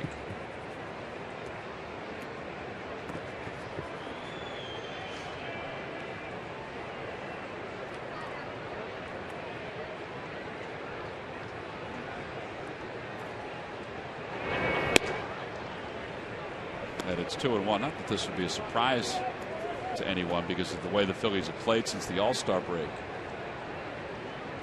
They're down by 2. If they can get a lead, you realize they have not converted a save since the 11th of July. That's remarkable that it's been over a month. There are so many things that are brought up about this team that you go, that's remarkable, or that's unbelievable, or can you believe this? Because it's just been tough, just really bad. When I saw that one today, though, we talk about the offense and the struggles the offense has had, and even the struggles the defense has had. That's one of those that really jumps out at you. That the only save opportunity that Pap has had, Jonathan Papelbon has had, was the one that he blew that one day. Right. And they just don't have a lead. Here's Skip Schumacher. Out to second base, Kevin Franzen. 2 outs. These lucky fans are tonight's Citizens 7. They will each receive a prize pack courtesy of Citizens Bank. Citizens Bank with most 7-day branches in the Philadelphia area. To find a branch near you, visit citizensbank.com.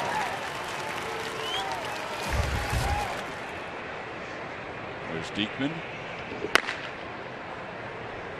He's up for Crawford. Well, they're just trying to keep it where it is. You're still only a base runner away from the tying run coming to home plate every time. It just seems like much more when you have a guy dominating like Kershaw. 1 ball, no strikes. And you can overuse that word sometimes, dominate. That's what he's doing.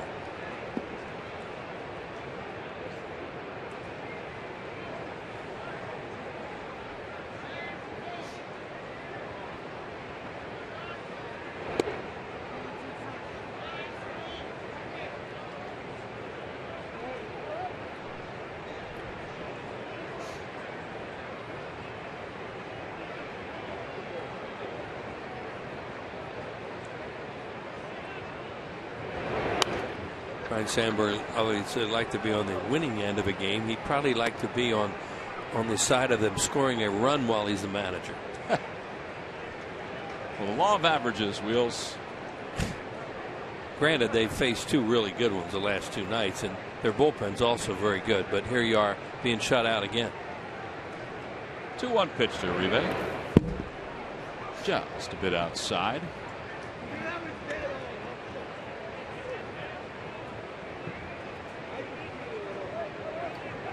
This guy has a tremendous fastball. A couple times we've seen him, his problem has been that he really can't get his breaking ball over enough to be able to use his fastball effectively, and then his fastball can be a little bit straight in the zone when he has to come in with it. But he has tremendous velocity. That was just a little low. So ball 4, that'll bring Kershaw up. Kershaw had a great at bat last time and doubled.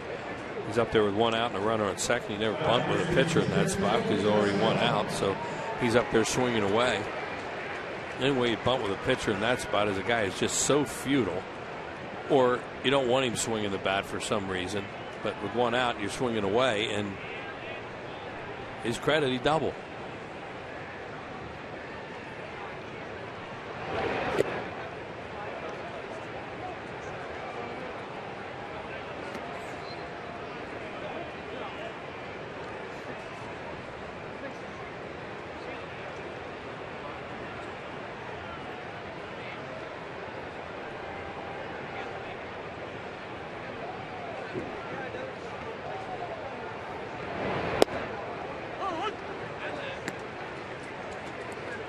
Rosenberg's really trying to throw in a downward plane and keep his fastball down. I don't know whether that was something he worked on when he was up there, but his fastball was up elevated a lot more other times we've seen him, and he really got hit. He keeps it down with that velocity and can keep away from the middle of the plate. Now see, that one was up, but it's a pitcher hitting, so he got away with it. He can keep it down and keep it away from the middle with that velocity. He can get outs, either swings and misses, or they're going to thud balls, because you're going to hit on top of that and hit it right into the ground. He's teetered back and forth between a starter and a reliever this year.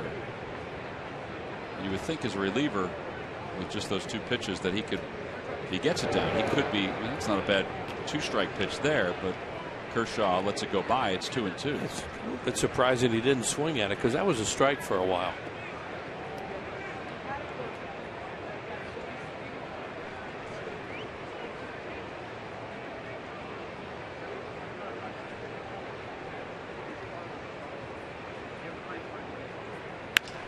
The liner to left field. Dominic Brown is there. Side. And he's retired. No runs. No hits. And 1 man left. It's time to stretch here at Citizens Bank Park with the Dodgers on top. 2-0.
We'll give you the question one more time. Which Los Angeles Dodger pitcher threw a no-hitter against the Phillies in 1970? It was at Dodger Stadium. It was by a guy, a right-hander. They used to say he threw a heavy sinker. They say he threw a spitter. But his name's Bill Singer. Bill Singer is correct. He really did have it. Whatever it was heavy. Real heavy. Bill Singer finished with 118 wins during his major league career, 127 losses. You know, it's been a long time, Tom, since they've had a no-hitter pitch against him. It was Bob Force back in the 70s. That Pascual Perez thing's silly. That was that 5-inning rain out, you know, that counts as a no-hitter. But the last 9-inning no-hitter pitch against him was in the 70s by Bob Force. Had some one-hitters. Had a couple go to 2 outs in the 9th inning against him. But no no-hitters. Well, they'd like to keep it that way for a while. Doug Drabeck did it one night. Went 2 outs in the 9th at Veterans really Stadium. Good. Yeah. And Sil Campusano got a hit off it. Of course he did. Silverio Campusano. Well, Clayton Kershaw will face Kevin Franzen to start this off.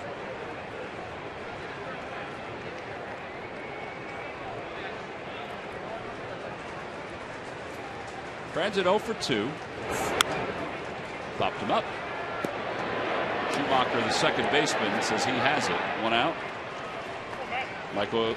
John McDonald coming up, and it's time for the Major League Notebook. Murph, take it away. All right, Tom, thank you. Brought to you by Gwinnett Mercy College, and another former MVP is being suspended for a banned substance. This time it's Royals infielder Miguel Tejada, who was suspended for 105 games today for amphetamine use. It is the third longest non-lifetime ban in baseball history because he has failed 2 tests for the drug Adderall. Tejada, of course, won the MVP back in 2002. And some fireworks in Atlanta tonight, guys. You remember last night, Bryce Harper was hit by 2 different pitches in their game against the Braves. Well, tonight, first inning, Steven Strasburg on the mound, and he hits Jason Hayward, the second batter of the game. Now, both benches were warned at that moment. In the second inning, he threw 2 pitches behind Andrelton Simmons, and he was tossed out of the games, as was Davey Johnson, the manager of the Washington Nationals. So, some fireworks down there. Those 2 teams obviously don't have a little bit of bad blood working right now, and Steven Strasburg didn't make it out of the second inning tonight, guys. First career ejection. Yes. Things are kind of unraveling for the Nationals because the Braves are playing so well. Well, that's sheer frustration right there. A lot of frustration. And it's also, it's a matter of whether he should do it or shouldn't do it. I don't know. I don't know the answer to that. But he's trying to stick up for his teammates by doing that. But to get ejected in the second inning, and it sounds like he was trying to hit Simmons and he kept missing it. Well, tried awfully hard to do it. The story was that perhaps he was losing a little bit of his control in the second inning, and that maybe that wasn't intentional, but the warnings had already been issued. And, guys, we should point out that Bryce Harper not playing tonight because he has a bruised back from getting hit last night. So when Strasburg came in between innings after hitting Hayward, he got a lot of high fives because the team appreciated it. Yeah. All right, Murph, we appreciate that. Clayton Kershaw and his teammates appreciated a quick inning here in the bottom of the 7th. Phillies go down in order. They have just 2 hits, and we'll go to the 8th.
By Thomas Jefferson University Hospitals. Call 1-800-JEFF-NOW for an appointment.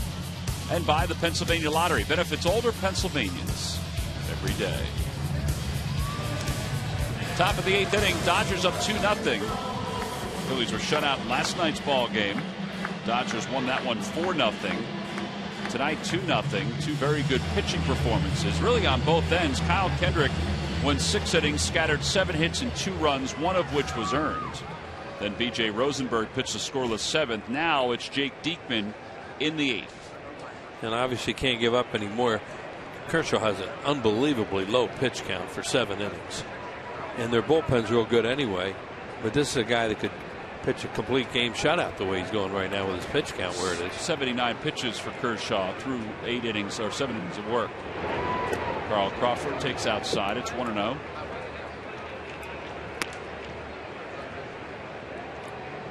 Carl Crawford has 116 career triples. Wow.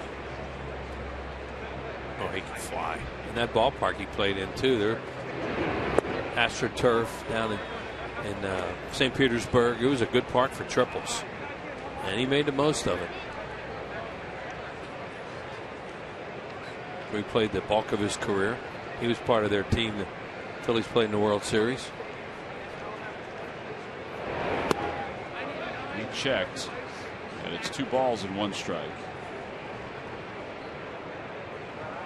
Crawford, a former 2nd-round pick. He is out of Jefferson Davis High School in Houston, Texas.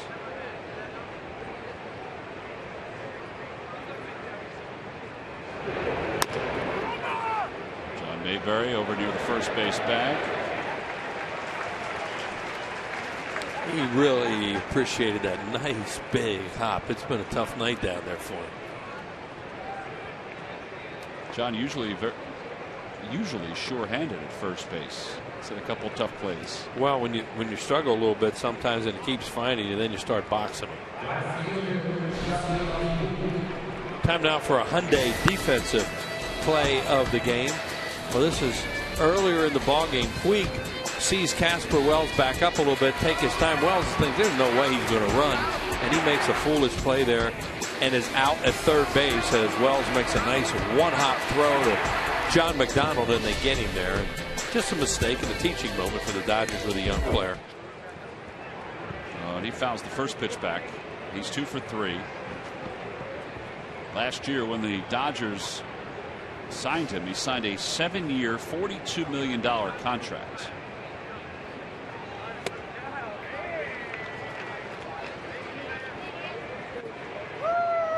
Established I don't want to say residency, but established himself in Mexico before the Dodgers were able to sign him. Cubs and the White Sox were also in the mix. You know, when you see these guys that come over here and play like this guy and Cespedes and some of the other Cuban players, you just wonder how many great players never got a chance to play in the United States in the major leagues since the early 60s. It's true. And how many? It's just such a shame that they really get a chance to see them. Diekman gets a strikeout, and there are 2 outs here in the 8th. Then the overall pressure on that island anyway is the bigger picture. You don't want to downplay that because that's the number one part of the whole thing. But just as a baseball fan, to miss seeing guys like that play.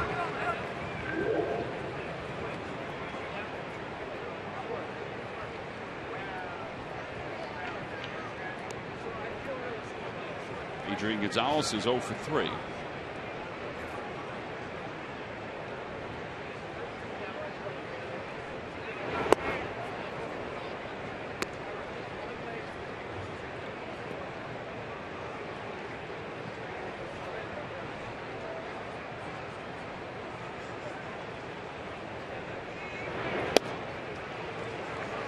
Good slider. Luis Garcia up in the pen. Hanley Ramirez on deck.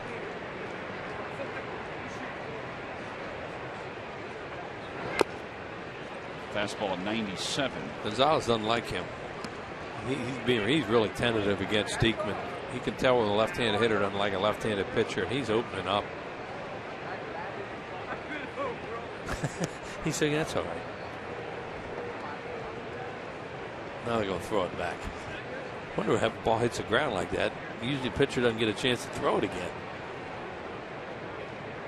Now Gonzalez may smoke him on this pitch, but you can just tell he's tentative against him. Line drive, foul.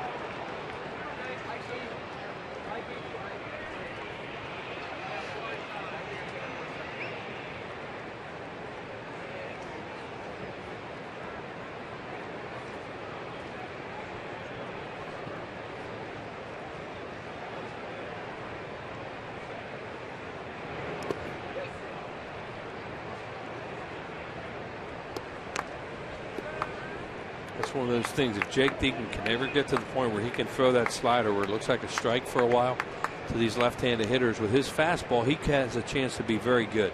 But that one was a ball out of his hand, and he doesn't even attempt it. He doesn't even start to swing at it.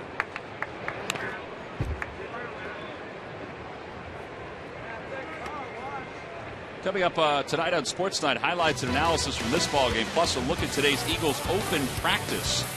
We'll show you how the Union fared against the Red Bull. Chevy Malibu Sports Night tonight after Phillies postgame live on Comcast Sportsnet. Another foul ball, and it remains 2-2. Yeah, Kratz doesn't want to call a slider here and go to 3-2 to a fastball count, it looks like. So they keep throwing fastballs, and he keeps fouling them off. I wonder if he can move it into a different spot. Well, it doesn't mean that they won't do it, but there he goes. Now he's going to throw it. Got him. That was a good one. Very good breaking pitch. 1-2-3 go the Dodgers here in the 8th inning. Phillies bullpen 2 scoreless innings in relief of Kyle Kendrick. Middle of the 8th, Darren Ruff to lead it off for the Phillies when we return.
Dodgers lead at 2-0. One earned run, one unearned run against Kyle Kendrick tonight, who pitched pretty well through 6 innings. Clayton Kershaw, though, has been just a little bit better. It's time now for the Coors Light Freeze Cam. Some of those breaking pitches to Kevin Franzen. How about this one to John McDonald? Oh. What do you do with that except say, oh, that was really good. I'm going to walk back to it was the 3rd out, so I'll just get my glove and go back out to third base. Coors Light Freeze Cam brought to you by Frost Brewed Coors Light. That was a point we were talking about early in the game. We have to hit off his fastball, because if he gets 2 strikes, you see what he's been able to do to hitters with 2 strikes tonight. Paralyzes. How do you learn to throw a curveball like that? Well, he's just a freak of nature that he can do what he does. Or a lot of guys would be able to do it. He used to ask lefty, how do you throw that slider? Well, I hold it like this and I throw something out of it. Well, that's real good teaching. He just could do it.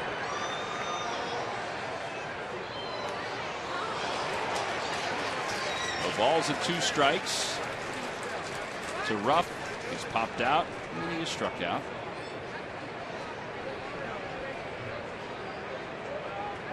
Here we go with 2 strikes. Where they're going to go, fastball away.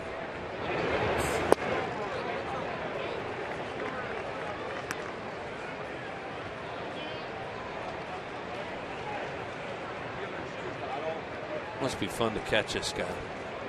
You think? Here comes the hook. Be nice if Ruff knew that. I don't know about it being fun, Wills, because his motion is so, it's not clean. Well, by fun, I mean that you put your foot down. Well, that's stuff that he throws. That is true. I don't know. He doesn't look like his ball's real heavy to catch for a catcher. Maybe blocking balls in the dirt with 2 strikes. I guess you get used to that. Yeah. But his stuff is just so outstanding. And he throws it to the target, too. Well, he's got 7 strikeouts tonight as he gets Darren Ruff on that one. Well, he goes with fastball here on 2-2. And look where it is. It's down. And Ruff upset at himself, but 3 straight ERA titles, the last 4 pitchers to do it. Wow. Look at those names. That Dodger was pretty good. So was that A. Yeah. Lefty Grove. Now Kershaw's ERA is at 1.80 as Casper Wells pulls that one into the corner for a 1-out double. They got a runner in scoring position. Yes, they do. That is the first time tonight the Phillies have put a runner in scoring position. Looked like a breaking ball. It looked like a little harder breaking ball, maybe slider. And he left that one on the plate a little bit. He's been throwing the slider in enough where they've been hooking it foul a lot tonight. Yeah, that's a slider, and he left it on the plate. Good job by Casper Wells to hook it into the left field corner for a double. Casper's first hit in the Phil's uniform. It also ends an 0-for-16 stretch for him. And now Mayberry, who has a base hit tonight. He's 1 for 2. Anyway, Kershaw's earned run average at 1.80. He does lead the National League this year.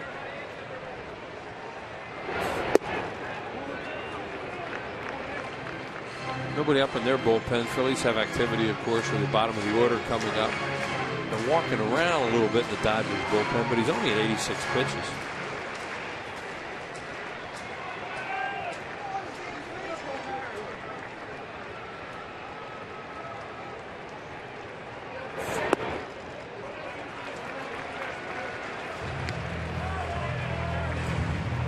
Job by Mayberry early in the count to get into a hitter's count. Papelbon's well rested.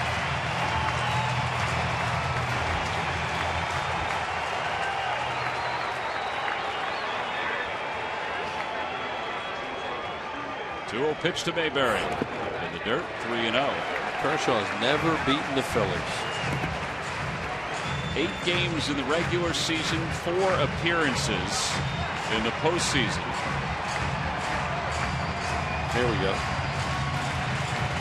First 3-ball count of the night as Belisario starts to stretch out in the bullpen for the Dodgers. He's hardly even had 2-ball counts tonight, 2-0 counts. And the 3-0 pitch coming to Mayberry should be taken all the way. And he is.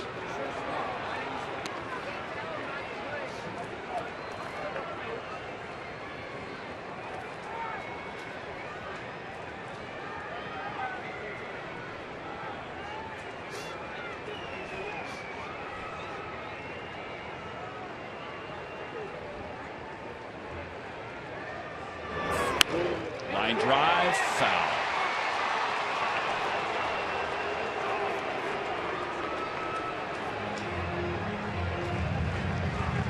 Pretty close. Yeah, he hit it hard. Almost kept it inside the line. Or on the line.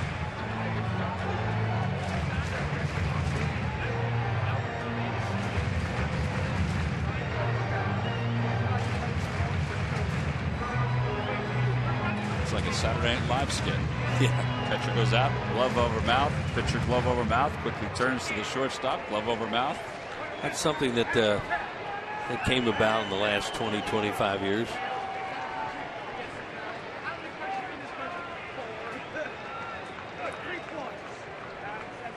Three balls, 2 strikes, 1 out.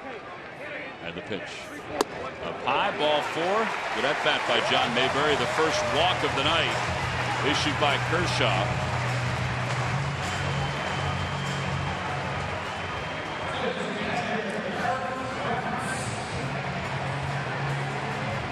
Kratz just missed one his last time up as he flied out to left field. Kratz can go hunting a fastball maybe here early in the count. See if he could do some damage, and they may think that and go off speed to him. With Bill Meyer, Ryan Sandberg, Don Mattingly, Rick Honeycutt.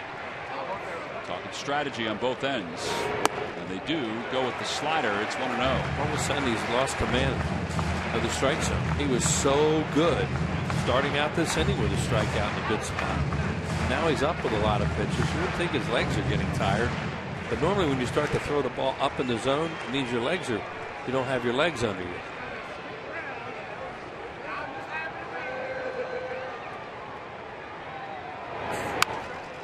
Popped him up. First base Adrian Gonzalez. Infield fly rule is called. And there are 2 outs. Carlos Ruiz is coming up as a pinch hitter. Bring Broxton in. Oh, he's not here.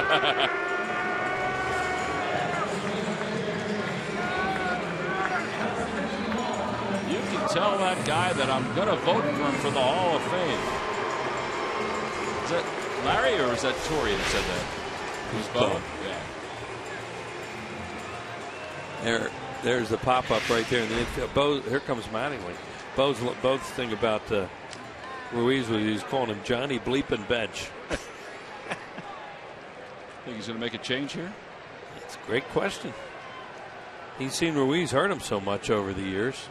But, you know, Kershaw looks like he still has a lot in the tank, even though he was up a little bit. He made a pitch to Kratz there. I think he just said, I'm all right. Yeah. Don Mattingly said, all right, let's go.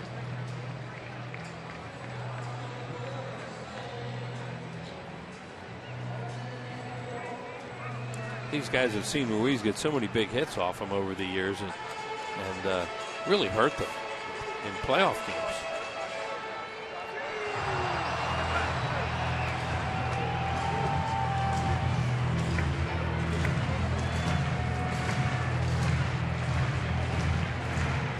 Well, his numbers against Kershaw, 5 for 12 lifetime.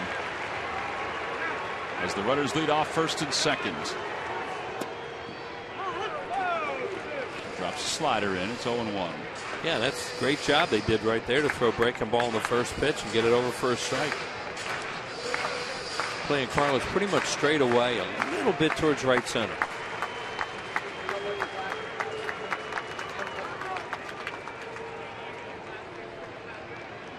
I think you would have a chance to get a run here because if you hit a ball in the outfield, because you wouldn't think they would throw home because they have a 2-run lead. Now the guy in right may not know that and would throw home. I'm talking about what you should or shouldn't do.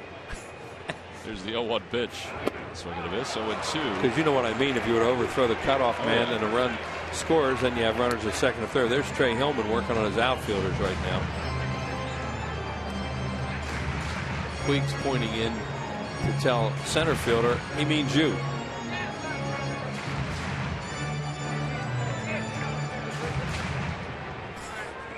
Helping him out. Yeah. No balls and 2 strikes to Ruiz. His biggest threat of the night. Really their only threat of the night. Now time is called. And he's going breaking ball to Ruiz so far.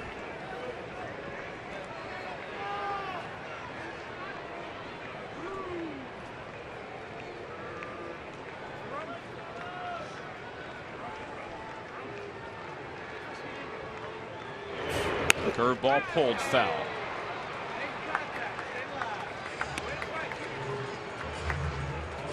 Throw that pitch, he better guard the line.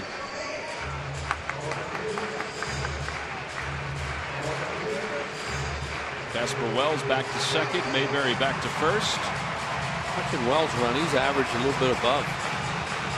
So, you know, he's a guy you look like you can score him in this spot. As I said, they won't even throw home unless it, well, the odds are they won't.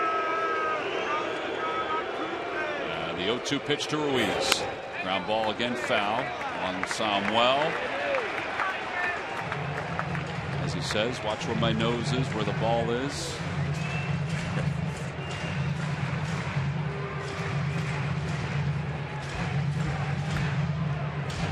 One of Sammy's favorite teammates has been around here all night. We had a chance to catch up with Jeff Stone.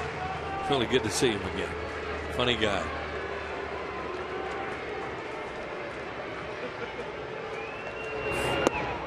Oh, man. Where was that? I think it was low.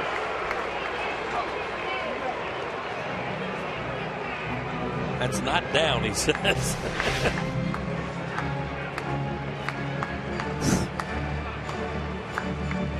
That's the perfect angle. That's a strike. It was right at the knees. Yeah, that's a strike. And that's what they see from down there. That's what Mattingly's saying. That's not down. 1 ball, 2 strikes to Ruiz. Curveball in the dirt, gets away from Ellis. That means the tying run. A move to second base as Wells goes to third. And there's that nasty breaking ball. This time he's not able to block it. And now Don Mattingly's really hot because he knows they should be in the dugout, or he thinks they should be in the dugout, and now a base hit to tie the game. Now we'll throw home.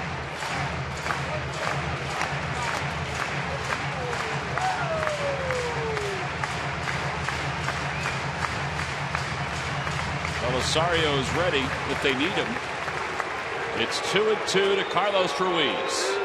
Phillies haven't managed a whole lot of offense all night, but they've got 2 in scoring position. Down by 2 here in the 8th. Kershaw is set. Pitch number 100. Swing. Foul tip. And the side is retired. Picks up his 8th strikeout as the Phils leave a couple in scoring position here in the bottom of the 8th. No runs, 1 hit, 2 men left. We go to the 9th inning. 2-0. Dodgers on top.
Phillies didn't get a hit or a base runner until the leadoff batter in the 5th inning.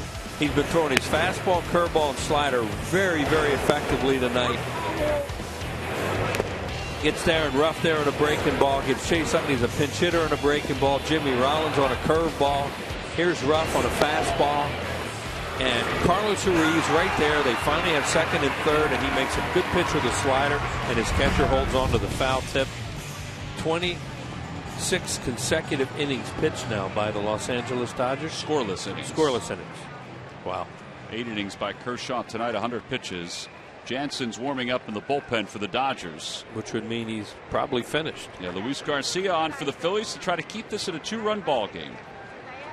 That's the first inning Kershaw had to work hard. And it looks like they're going to go to a guy who's been very good for them, and Kenley Jansen. And Ramirez 0 for 2. He was hit by a pitch his first time up. And a liner to left field. That ball is blistered over the head of Dominic Brown, who plays it well, and Ramirez will hold up at first base. Great job there by Dominic Brown. Learning to play the wall like that, knows it's over his head, and play the carom, and with that strong arm of his, he's either going to hold the guy at first or he's going to throw him out at second.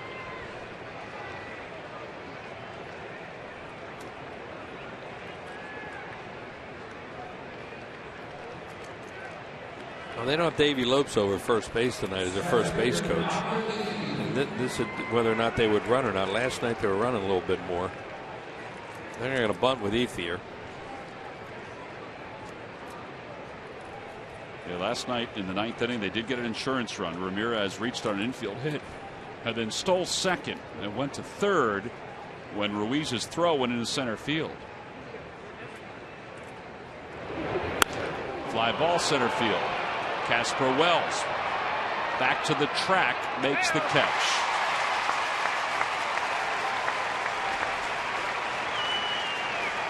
Say that ball went farther than I thought. Yeah, Ethier hit that thing pretty well, and Wells did a pretty good job of keeping it to the side like that, not getting turned around. Say he's more of a corner outfielder than a center fielder. He played that well.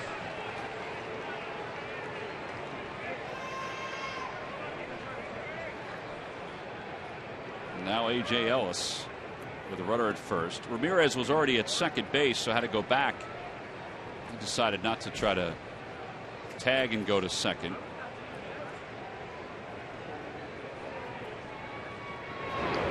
In the dirt, gets away from Kratz, and Ramirez goes to second. A wild pitch.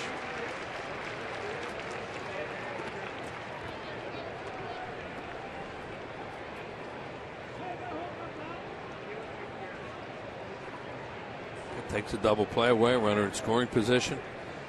That's his best pitch too, Garcia, from what we've seen of him, is that hard slider. And Eric Kratz had trouble with that one.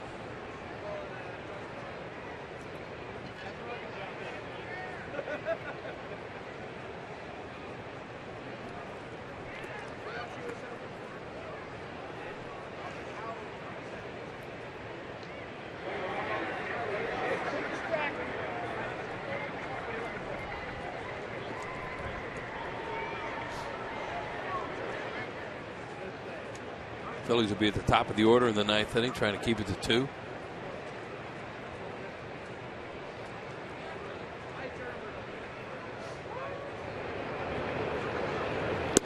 Outside, 2-0. Ellis has grounded out 3 times, which is Wheels' point that the double play is no longer in order. Phillies have turned 4 double plays.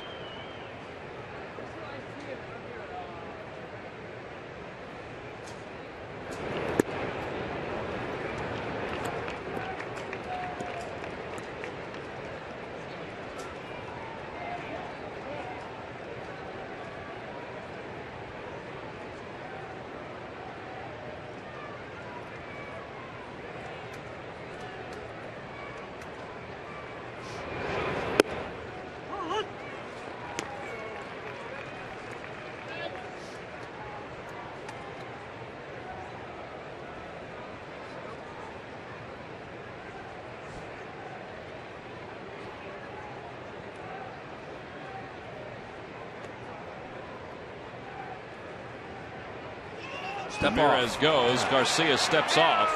He runs at him. That's the right thing to do. Now he gives it off to McDonald.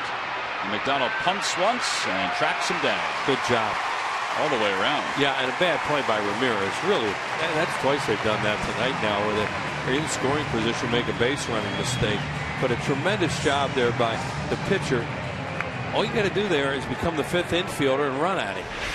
And that's what he does right here. He leaves way too soon. Don't panic, step off, and now you got him. And run at him. You know, you ideally want to run him back to where he came, but that's all right. They did it quickly. Good job. So now 2 outs, 3 balls and 1 strike to A.J. Ellis. Inside ball 4. Well, that walk doesn't look as imposing now with 2 outs. Schumacher's coming up. Yeah, you thank the Dodgers tonight for a couple of bad base running plays. That, you know, who knows?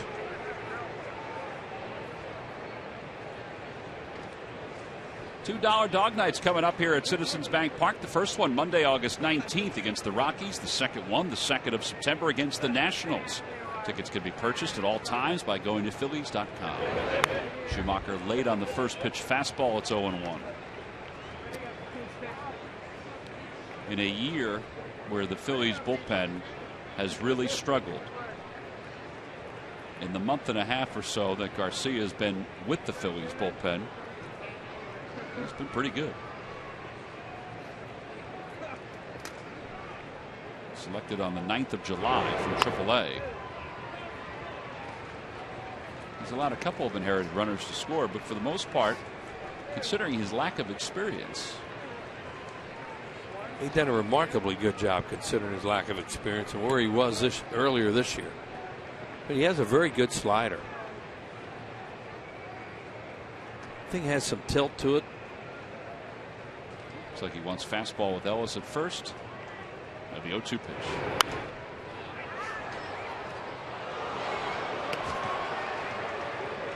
Somebody make a catch, Wills? A big guy in the front row over there had it in his hands, and it was a bullet.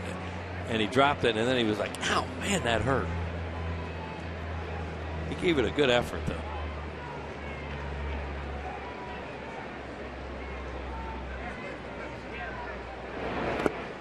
Check swing. Did he go? Oh, no, says Rob Drake. He has a better view of it than we do. Yeah.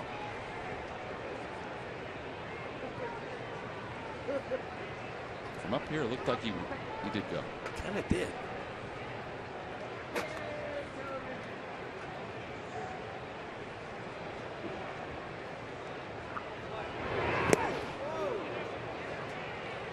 Hit by a pitch, according to the home plate umpire Sam Holbrook. And that'll put 2 on with 2 outs. It's another slider. It looks like comes down and in. That hit him? Guess a little bit. It must have made a tip sound, a tick sound, that's what they heard. So Rich Doobie out to the mound. For years, StubHub has been the place to find great Phillies tickets. And this season, you can get more with your tickets thanks to StubHub Fan Rewards. So get to StubHub and grab your seats today.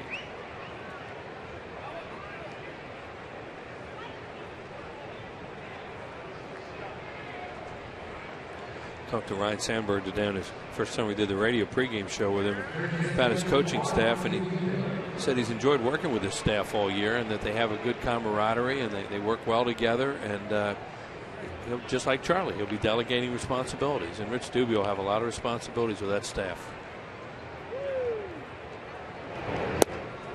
Uribe goes around on that slider. It's 0-1. This is a really good pitcher to pitch to Uribe, because you should be able to get him to chase breaking balls. If you don't make a mistake middle into him.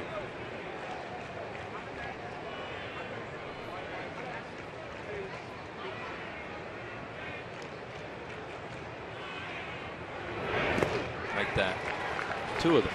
He will swing at those all day, and he won't hit them if he can throw them out and down like that.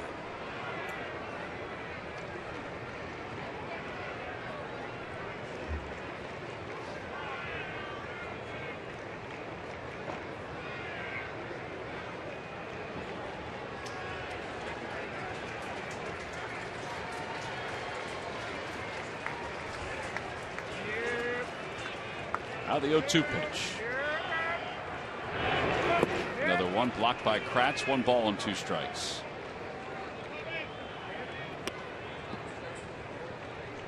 Yeah, Eric doing a good job blocking these, because he knows that's the way to get Uribe out right now in this big spot in the game.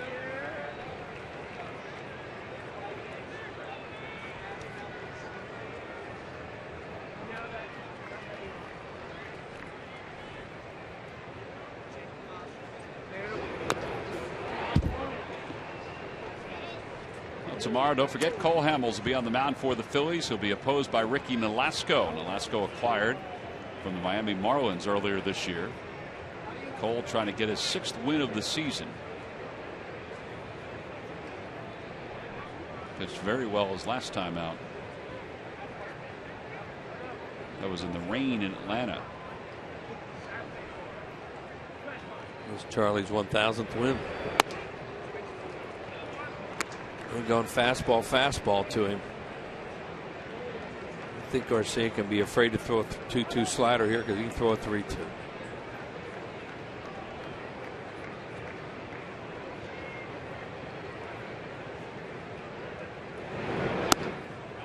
That was a slider, but it got away.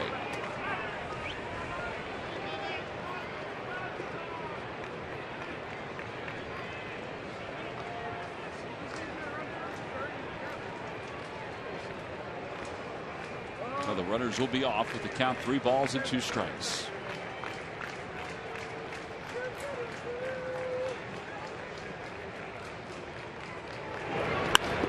In the air to left field. That ball is crushed. 3-run home run. The top has been blown off this one. It's 5-0 Dodgers. That was a fastball. Don't get that.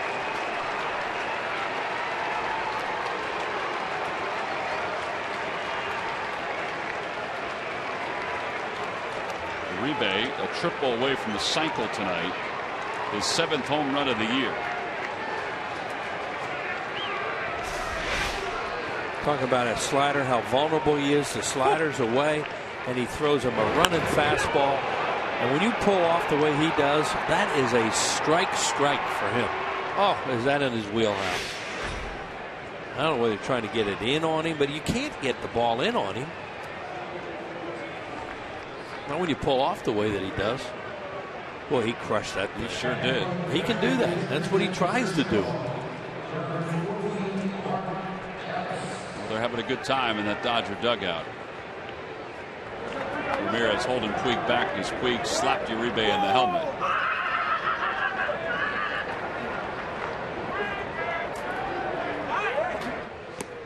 You don't want to get slapped by Puig. You might not get up.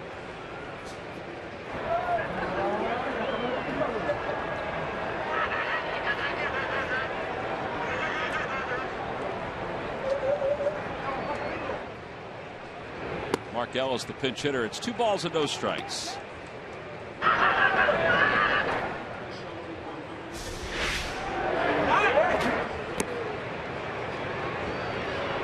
It's fun when you win.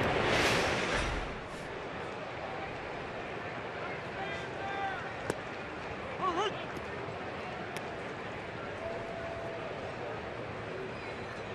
think 2 slider just would look nicer, wouldn't it?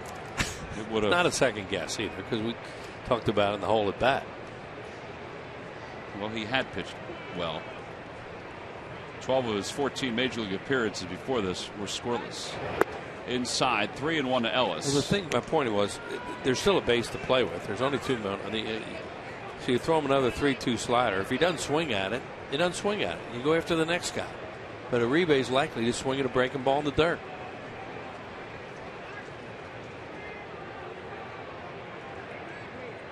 Three balls and 1 strike to Ellis. Swing and a miss. 3-2.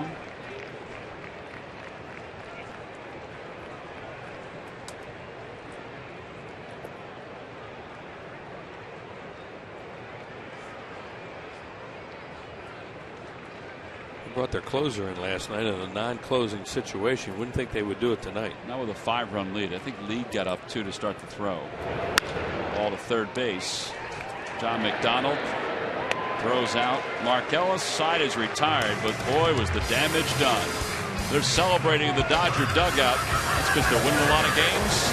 They're swinging the bat pretty well.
Zinski or Jim Eisenreich or Dave Hollins.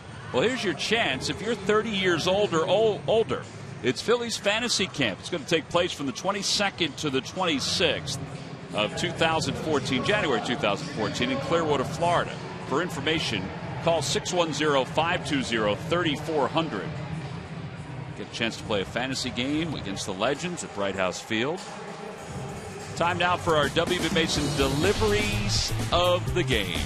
And the first one is Clayton Kershaw, a really good at bat there of Kyle Kendrick. Battled, and he doubles down the left field line. That gave him a run there. That scores Uribe, who will now appear here in the 9th inning with a 3-2 fastball. Comes running right into his wheelhouse, and he didn't miss it. That baby is way out the left field, and that's a killer right there. Our WB Mason deliveries of the game. So Brandon League will come on to pitch the 9th inning. Ellis stays in the game to play second base. Jimmy Rollins is the leadoff batter for the Phillies. It's 0-1 to Rollins. League was the closer at the start of the year. Just didn't work out all that well. He did save 14 games. Third run average, though, a little high. Trying to come in and get this over for Kershaw to win his first game ever against the Phils.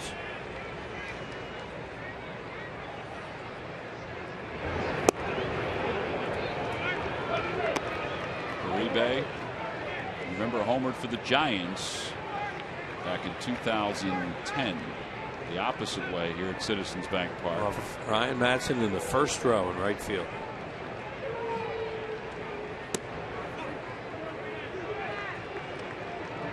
Sadly, Ryan Madson has not pitched since that series in the majors. Yeah, he's been with 2 different organizations, had surgery, hasn't been able to come back. Next year, he pitched next year, right? Yeah, he pitched next year. For the Phillies. Yes, for the Phillies. Yeah. Rollins down the left field line. Crawford, fair ball.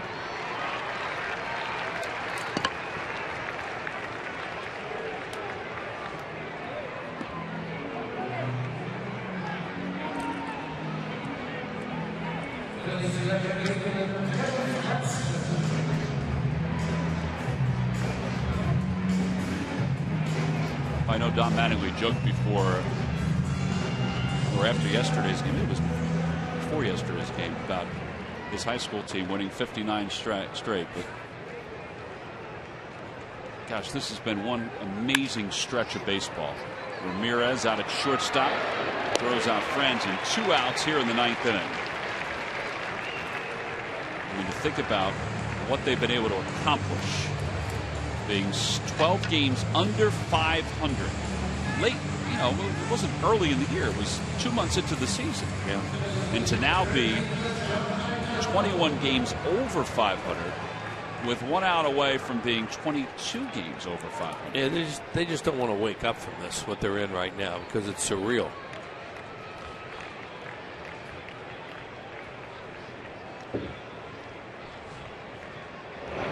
Donald takes low. It's 1 ball and no strikes.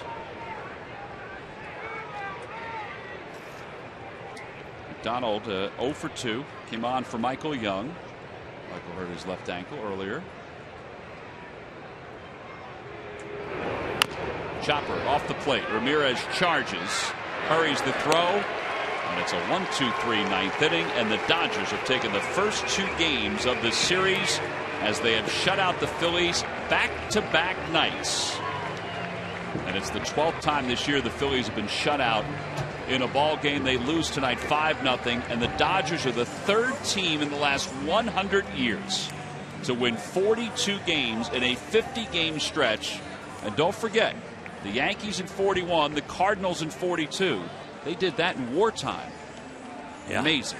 It really is. It's just what they say to them last night, you get tired of winning, and no, you don't get tired of this. But it's, as I said, it's surreal what they're going through right now to be able to do this. And obviously they're facing a team in the Phillies right now that are really a struggling offensive team and struggling in a lot of ways. But to their credit, they come in and they're doing what they have to do. And they had 2 great pitchers to start out this series in Greinke and Kershaw. Greinke really good last night. Kershaw tremendous. Through 8 innings tonight. Only had 1 jam that he pitched out of.